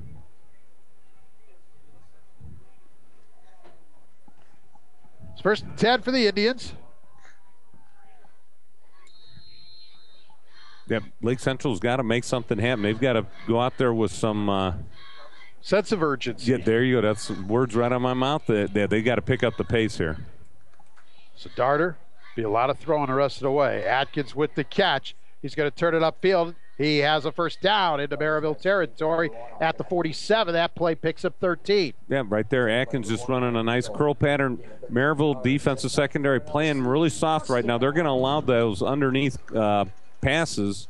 They're just not going to let anything go over the top. So it's going to force Lake Central to try and move the ball down the field a little bit slower. 8.5 minutes to play. The clock moving. 5 receivers in this formation. Low snap. Darter's able to pick it up. His throw incomplete over to the far side. Yeah, and nice coverage right there again by the Merrillville secondary. I think with the bobbled snap or the low snap caused Darter to hold on to the ball just a little bit too long, causing the defensive back to come and close on it. Yeah, ruined the timing of the play, no doubt. So 2nd and 10 for Lake Central. What it does do, however, is stop the clock at 8:19. And Lake Central right now, down 17, needs every precious second that they can get. Darter drops back. He's going to fire across the middle. And that's going to be an interference call on Carl Stokes. Yeah, tight coverage right there, but just a little bit too tight. Looked like he came across, tried to swat the ball out of his hands even before the ball got there. Had the backhand on his jersey. That pass intended for Josh Benson. And with the flag, it'll give Lake Central a first down. On the defense, 15-yard penalty. So 15-yard walk-off. The penalty issues for Merrillville continues. Yeah, you can't do that once you get into the playoffs either. 115 yards in penalties. Moves the football to the 32 and gives Lake Central a first down. Darter has it back in the backfield to help protect this time. Looking, firing down the field, and it's incomplete. He just threw it away as no receivers were open. Well, what they did right there is they had double receivers to each side. They ran the outside receiver on quick slants, and they ran the inside receivers on wheel patterns, trying to catch the Merrillville defense napping on those receivers, crisscrossing like that, but well covered by the Merrillville secondary again. Tonight's game is underwritten by State Farm agent Connie Bernardi and Dyer. For home, life, and auto insurance, get to a better state with Connie Bernardi, State Farm Insurance. So 2nd down and 10 for Lake Central. Darter takes the snap, drops, looks, has time, steps up in the pocket, fires. Atkins got free from the defender. Matthew Thompson was defending, but the pass too far, and even on the dive, Atkins could not come up with it. Yeah, Third down. Darter had to throw a perfect pass in there, well covered by the secondary. They're anticipating those long passes over the top, so they've got to be able to. He's got to be able to throw some perfect passes, get that ball down the field. 3rd and 10. Tonight's game is underwritten in part by Jesse Kiekert of Coldwell Banker Realty in Highland. Jesse is on the web at his brand new site, KiekertHomes.com. It can be reached at 708-516-6282. That's Jesse Kiekert of Coldwell Banker, a proud supporter of Region Sports. We have an incomplete pass there. Yeah, it was deflected by one of the linebackers and just went incomplete. They had a couple receivers running some crossing routes, try to confuse the defense. Some guys going deep, tried to hit one of the crossers, and again, the linebacker sitting right in the passing lane, deflected it. So 4th and 10 for Lake Central from the Merrillville 32. 7:59 to play. Pirates by 17. Darter fires. That was underthrown. And that Matthew Thompson, the only player close. Thompson from Merrillville, and it's incomplete. Merrillville takes over on downs. And Thompson thought he intercepted it, but he's better off that he did. Exactly. Because the field position is going to be a lot better. That and the official had his hat off, thrown down on the field, so that meant that one of the receiver went out of bounds on that side. So even if he does catch it, isn't that illegal touching? Yep. So even if he does come up with the ball, it's incomplete. So penalty. Merrillville begins 1st and 10 from their own 32. 7:54 to play. Pirates 34, Indians 17. I did say in the pregame that Lake Central hadn't lost at home yet, right? Yes, you did. Thornton. They're never going to want me back. Thornton with the run to the right side. Out to the 37. That's a 5-yard pickup. Yeah, you jinxed him. That's like probably when you do a basketball game and you're saying this guy's 9 for 9 from the free throw line and shoots 85%. He comes up there in a clutch situation and clanks one off the back rim. You know, believe it or not, because I've heard that one done so many times, watching so many games in my life, that's one I don't do. Not very good. But Merrillville coming up to the line, taking their time, letting that play clock get under 10 seconds before they start doing anything. Wilkins. Handoff. That's Thornton, it looks like, to the 38. So that'll be a yard. But what it does is keep the clock winding. Oh, it's the 3-score game, Jerry, so 34-17. Merrillville with the lead. Crowd, which wasn't exceptionally large tonight, has thinned on the Lake Central side for sure. Merrillville, again, a very small following here this evening, just like we saw last week at Valparaiso. Thornton moves to Wilkins' right. And we have a whistle. And we get a timeout, or... Yes, we got a timeout called on the Merrillville side. Merrillville. So for Merrillville, they're second in this half. Stopping the clock with 6:25 to play, and Merrillville leading by a score of 34-17. Stay tuned after the game for the Region Football Wrap-Up on the Region Sports Network as the crew back in the RSN studio gives all of the scores from tonight's game, all of their games across Northwest Indiana. It's on the air until 11 o'clock. That's the Region Football Wrap-Up on the Region Sports Network.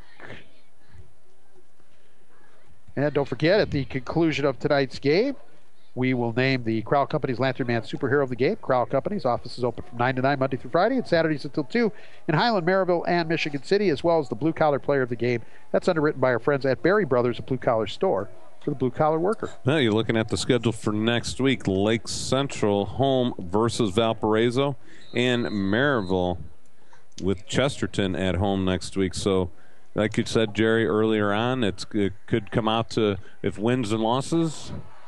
Wilkins with a completion to Stokes, who's in Lake Central territory, down to the 39-yard line. First down for the Bucks. Boy, nice throw by Wilkins right there. Just threaded the needle. Quick slant. Secondary opened up just a little bit. Threaded the needle. Nice job. Wilkins having an exceptional night tonight as compared to last week where he did struggle. But I think, Jerry, compared to last week, he had a lot of pressure on him, and he wasn't able to set his feet and throw in the pocket. That was a 23-yard pickup on the play. First down, Pirates. Getting back to the schedule now, you got Merrillville playing Chesterton at home, so that's a big game next week, depending on what happens, what happens with scores tonight, yeah. Yeah, and Lake Central now in a bit of trouble if they don't rally in this one.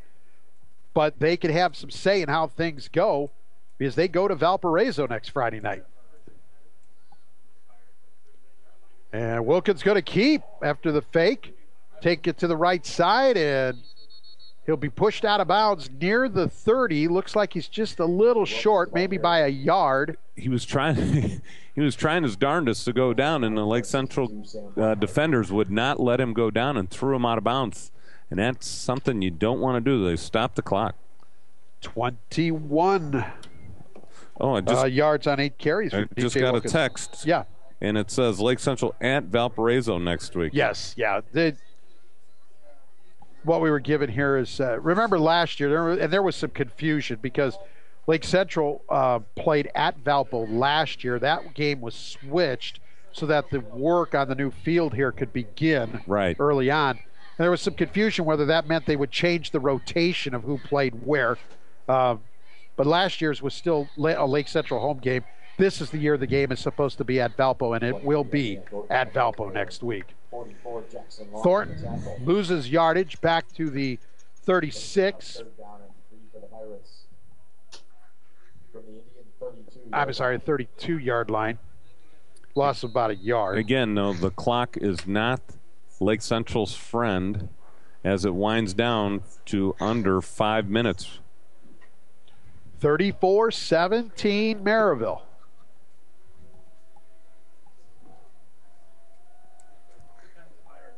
Two backs with Wilkins, two receivers to the left, one right. Handoff. Thornton has it, and Thornton has a first down. He's near the 20, brought down at the 19. Again, a nice job, though, Thornton right there, getting up past the defensive lineman into the second level, the linebackers, and then right as they were trying to throw him out of bounds, he fell back into the field of play, and once they set the chains, they will start the clock. So 4:44 is what is on the clock at this moment. First down for the Pirates. Actually, they're setting the ball at the 20. 12 yards on that last carry by Isaiah Thornton. So the running game here in the fourth quarter has really stepped up. Yes, it has. Handoff once again. Straight forward to about the 17. That's Thornton again. Thornton now at 15 carries. Sorry, to the 17. So give him 3, 2nd and 7. Michael Dahlkamp on the tackle. Yeah, Lake Central just, too many fumbles in key situations. And the defense just didn't play very well, especially pass defense did not play very well for the Indians. Now, the big one that I could think of is when 3 Indians surrounded whoever that receiver was that caught that touchdown pass, because they all went after the football and lost track of the 22-yard pass to James Kirkland. Correct. This is Thornton down to the 10. He's going to be close to another first down. Let's see, and that was the one. Brought down by 60, Michael Dahlkamp. I think that was the one right before the half. That put Merrillville in front. Yes, right there. So, you're right, Jerry. When they had 3 guys right in front of them, crisscrossing, not able to deflect the ball, and he just walks in for the touchdown. Well, one of your Christensen Chevrolet keys to the game was about the Merrillville defense tonight. After having 40 put on them last week at Lake Central, actually offensively have only scored 10 points this evening because the other one was the fumble recovery that was taken in. Merrillville has really stepped it up defensively. Thornton finds a hole up the middle, gets down to near the 1. Looks like they're going to mark it right at the 2-yard line. 8 on that carry for Isaiah Thornton, and he is now at 56 yards on 17 carries. Remember, this is a club that at the half was at a -6 as a team on the rushing side. Thornton now with 56 yards. Taylor with 30 positive yards. Wilkins with 21 positive yards. So they have made some adjustments and have run the ball very well in the second half. Well, that, and I think the Lake Central defense has been out there quite a bit this second half, and they're just starting to wear down. Thornton again, pushing toward the goal line. Touchdown. First touchdown of the night for Isaiah Thornton. That nice job just pushing the pile forward and getting in for a score. Well, how about last week, too? We saw a fairly competitive game between Merrillville and Valpo, and then Valpo kind of blew it open in the fourth quarter. We're seeing a similar game tonight, but it's Merrillville this time. Yes. That is blowing this thing open here in the fourth quarter. It's 40-17, and we are going to get a PAT try this time. Uh-oh. And that looks like that's here's the kick, and it is blocked. And that was... I see why they haven't attempted a field an extra point Cameron Jackson all night. I'm wondering if their regular kicker is hurt. He and has Jackson to be. just was trying to point out. He has to be. Because if they try for 2 again, then Coach Cease is hearing about how he's trying to run up the score. But with 2:28 left, it is now Merrillville 40, Lake Central 17. Let's take a quick break. You're listening to Chevy Dealers Game Night right here on the Region Sports Network, the only game in town. Hey, Hey, it's Tara for Christensen Chevy. Christensen Chevrolet is a local family-owned and operated Chevrolet dealership celebrating over 60 years in the community, serving all of Northwest Indiana and Chicagoland. If you stop in, you can see why families and businesses have put their trust in us for generations. At Christensen, we have an enormous inventory of new Chevys with all of your favorite models in stock, ready for immediate delivery, because that's the Christensen way. We're Christensen Chevrolet, proud sponsor of our great local high school athletic programs on Indy Boulevard in Highland, or visit ChristensenChevy.com. Get all the scores for your favorite football teams at the Ultra Team pages, exclusively at teampages.regionsports.com.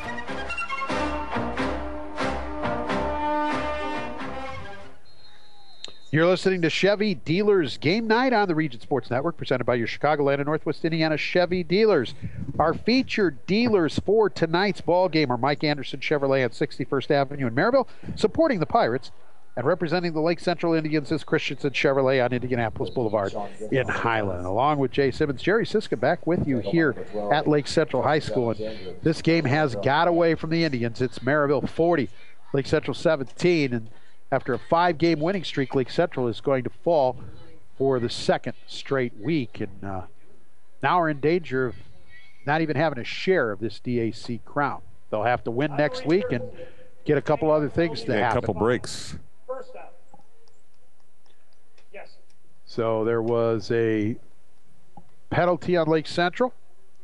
Takes the football back to the 19-yard line. Is that a 15-yarder? Yes. Yeah, you don't really know, do you? No, I was just taking a guess. I was looking at the score sheet. And here's a handoff, and to the 20 goes the ball carrier. 31, Josh Williams. And it's Josh Williams. Tackled by 24, Moses Johnson. To the 20, a gain of a yard, second down. I don't know about you, my legs and back are killing me. Yeah, it's been a long night standing. 2nd and 9 for the Indians. Darter's going to go under center.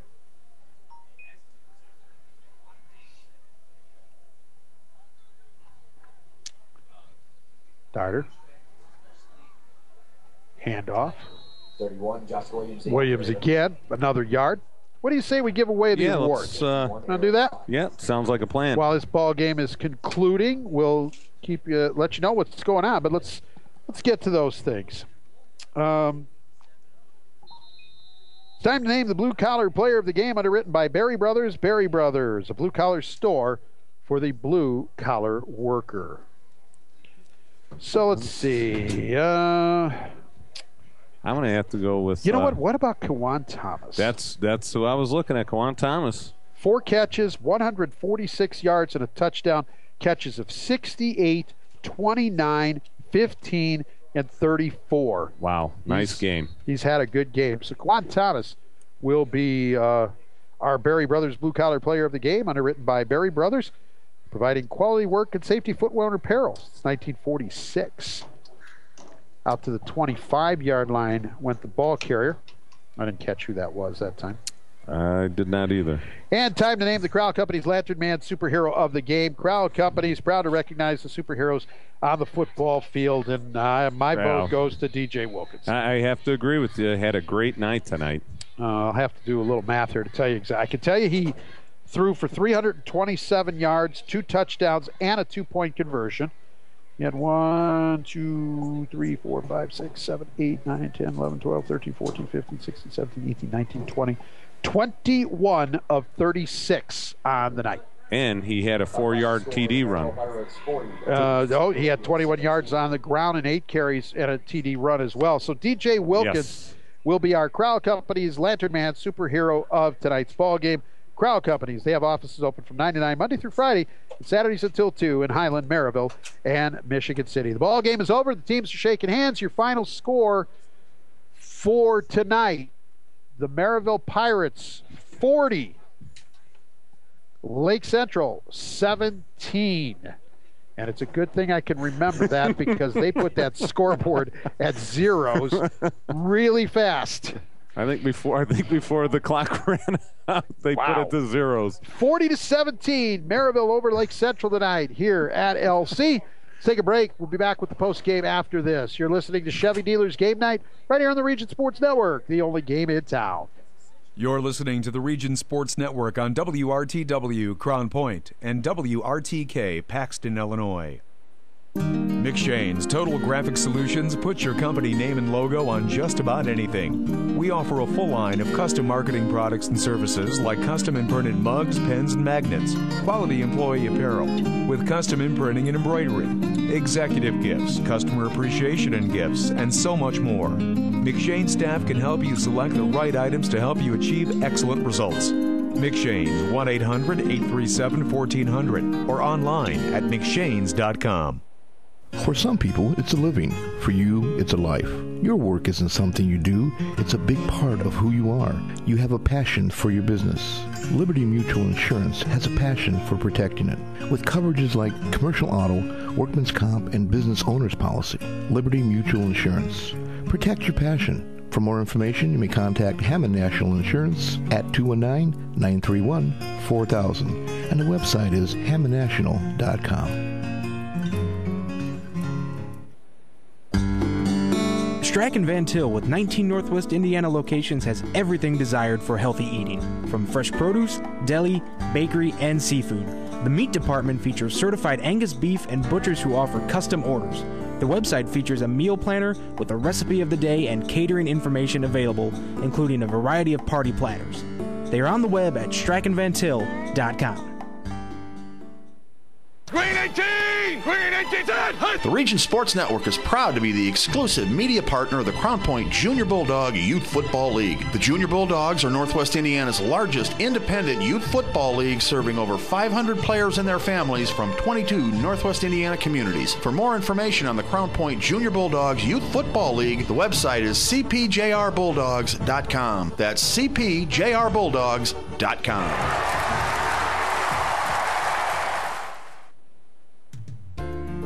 Tonight's game is underwritten in part by Langle's Pizza. With locations in Highland, Crown Point, and 2 in Sherrville, Langle's is open for pickup or delivery 7 days a week, and orders can be placed online at langlespizza.com. Don't forget to take the Langle's Pizza and a pop quiz at popquiz.regionsports.com for a chance to win a $25 gift certificate. Langle's, serving the region since 1979.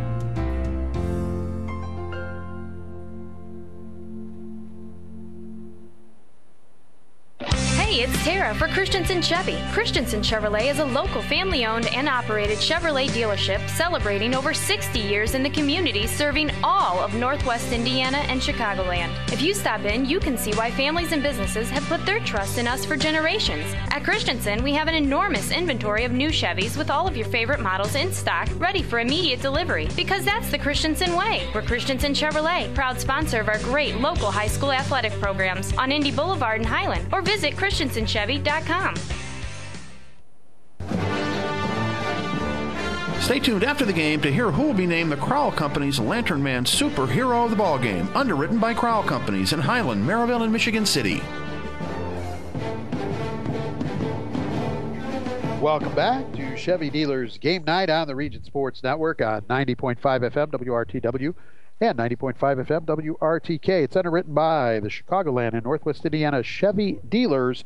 Chevrolet, the talk of the town, and our featured dealers for tonight's ball game were Mike Anderson Chevrolet on 61st Avenue in Merrillville, supporting the Pirates, and representing the Lake Central Indians, Christensen Chevrolet on Indianapolis Boulevard in Highland. Well, it was a good game. It started out crazy. Third play of the game, Lake Central returns a fumble by Lucius Pilot and has a 7-0 lead. And at one point there in the second quarter was up 17-6, but they never scored again as Merrillville got 34 unanswered. Yeah, they were up 17-6 with 5:06 left in the second half. Then after that, it became all Merrillville. They scored John Thomas, 29-yard pass from Wilkins with 3:01 left in the second quarter, made it 17-14. Two-point conversion was good, and a very unusual two-point conversion, a 13-yard pass from Wilkins to James Walters. Okay, that took us into halftime. But that was capitalizing on a Lake Central fumble, too. Yes. James Kirkland with Lost that time. Okay, 22-yard pass from D.J. Wilkins. I think that's when ended the half right there, remember? With 1 second left in the second quarter. That ended the half. Merrillville up 22-17. 2-point conversion good. Then after the half, D.J. Wilkins on a 4-yard run with 3:02 left in the third quarter. 2-point conversion, no good. Miles Taylor, 31-yard run with 8:44 left in the fourth quarter. 2-point conversion, no good.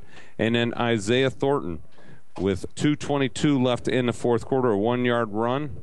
Again, no, I'm sorry. I was almost going to say a 2-point conversion, no good, but they attempted the extra point, correct, which was shanked well right. So 40-17 is your final. Merrillville improves to 5-3 on the year, 5-1 in the DAC. They will go home to take on Chesterton next Friday night. Lake Central also leaves the stadium tonight with a mark of 5-3. They've lost 2 straight and are now 4-2 in the DAC. They will finish up regular season play next week at Valparaiso. If you want to know what else is going on and what the DAC looks like, stay tuned.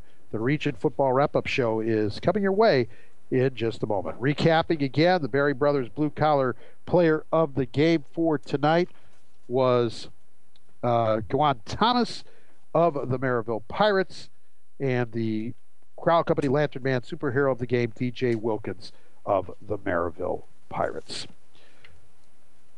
That about wraps things up. A couple more things we need to do real quick. Region Sports Network coverage of high school football on the region on 90.5 FM WRTW and on the internet at regionsports.com is underwritten by your Chicagoland and Northwest Indiana Chevy dealers, the Crowell Companies, Berry Brothers, Strachan Van Til, McShane's, Christensen Chevrolet in Highland, Tech Credit Union, Langle's Pizza in Highland, Cherville, and Crown Point, the Concussion Clinics at Community Hospital in Munster, St. Mary Medical Center in Hobart, and Valparaiso Health Center in Valpo.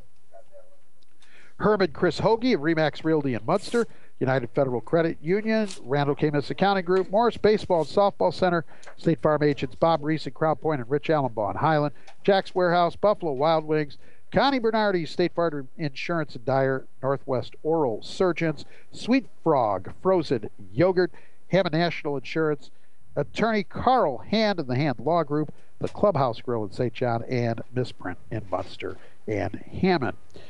The management team of the Region Sports Network, our executive producer, Chris Ramirez, our chief engineer, Mike Bonaventura, and our coordinating producer, Nathan Laird. Our game producer this evening, Nick Russ. Video by Ken Siegfried, our video producer, Nathan Laird. Station manager at WRTW, Jody McManus. Special thanks to the athletic director, Chris Enyart, here at Lake Central High School, as well as Brad Cease and... Yeah, you got to say, out of all that stuff you just read, you missed the broadcast crew. That's us. So I don't need to talk about us. What'd you do with? What did I? Brett St. Germain. Oh, there. Oh, that was. You think I can remember this much stuff? I was wondering where you were going and looking. I was trying to remember Brett's name. I apologize, Brett. I knew exactly who you were, but my mind went a blank. Anyway, thanks to me. It's been one of those kind of nights. Thanks to all the coaches, the athletic director. The best thing I can do is get out of here and be quiet till next Friday night. We want to finally thank you, the listeners of 90.5 FM WRTW and RegionSports.com, for spending some of your Friday night with us, enjoying high school football right here on the Region Sports Network. Jay, enjoy your weekend.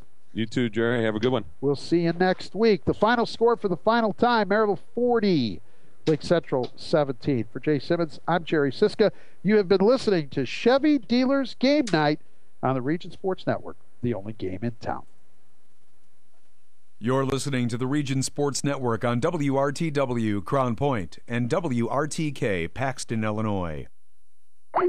Misprint can help your team's identification with team banners, trading cards, personalized team posters, stickers, decals, and fundraising ideas too.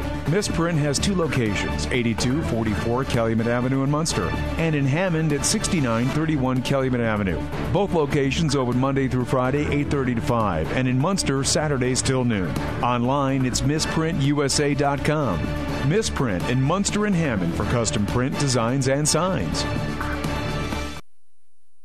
Buffalo Wild Wings wants to team up with Region High Schools to share the excitement of homecoming by sponsoring the halftime festivities with the B-Dubs street team and mascot. For participating schools, the fun includes a wings delivery to the press box, a t-shirt toss for fans, a chance to win a B-Dubs spirit bag with any concession stand purchase before halftime, and a fans photo opportunity with the B-Dubs mascot. This is a first-come, first-served promotion based on availability and dates, so for more information on booking Buffalo Wild Wings for your school's homecoming, you can call 586-663-0707 and ask for Lisa Bissett. That number again is 586-663-0707.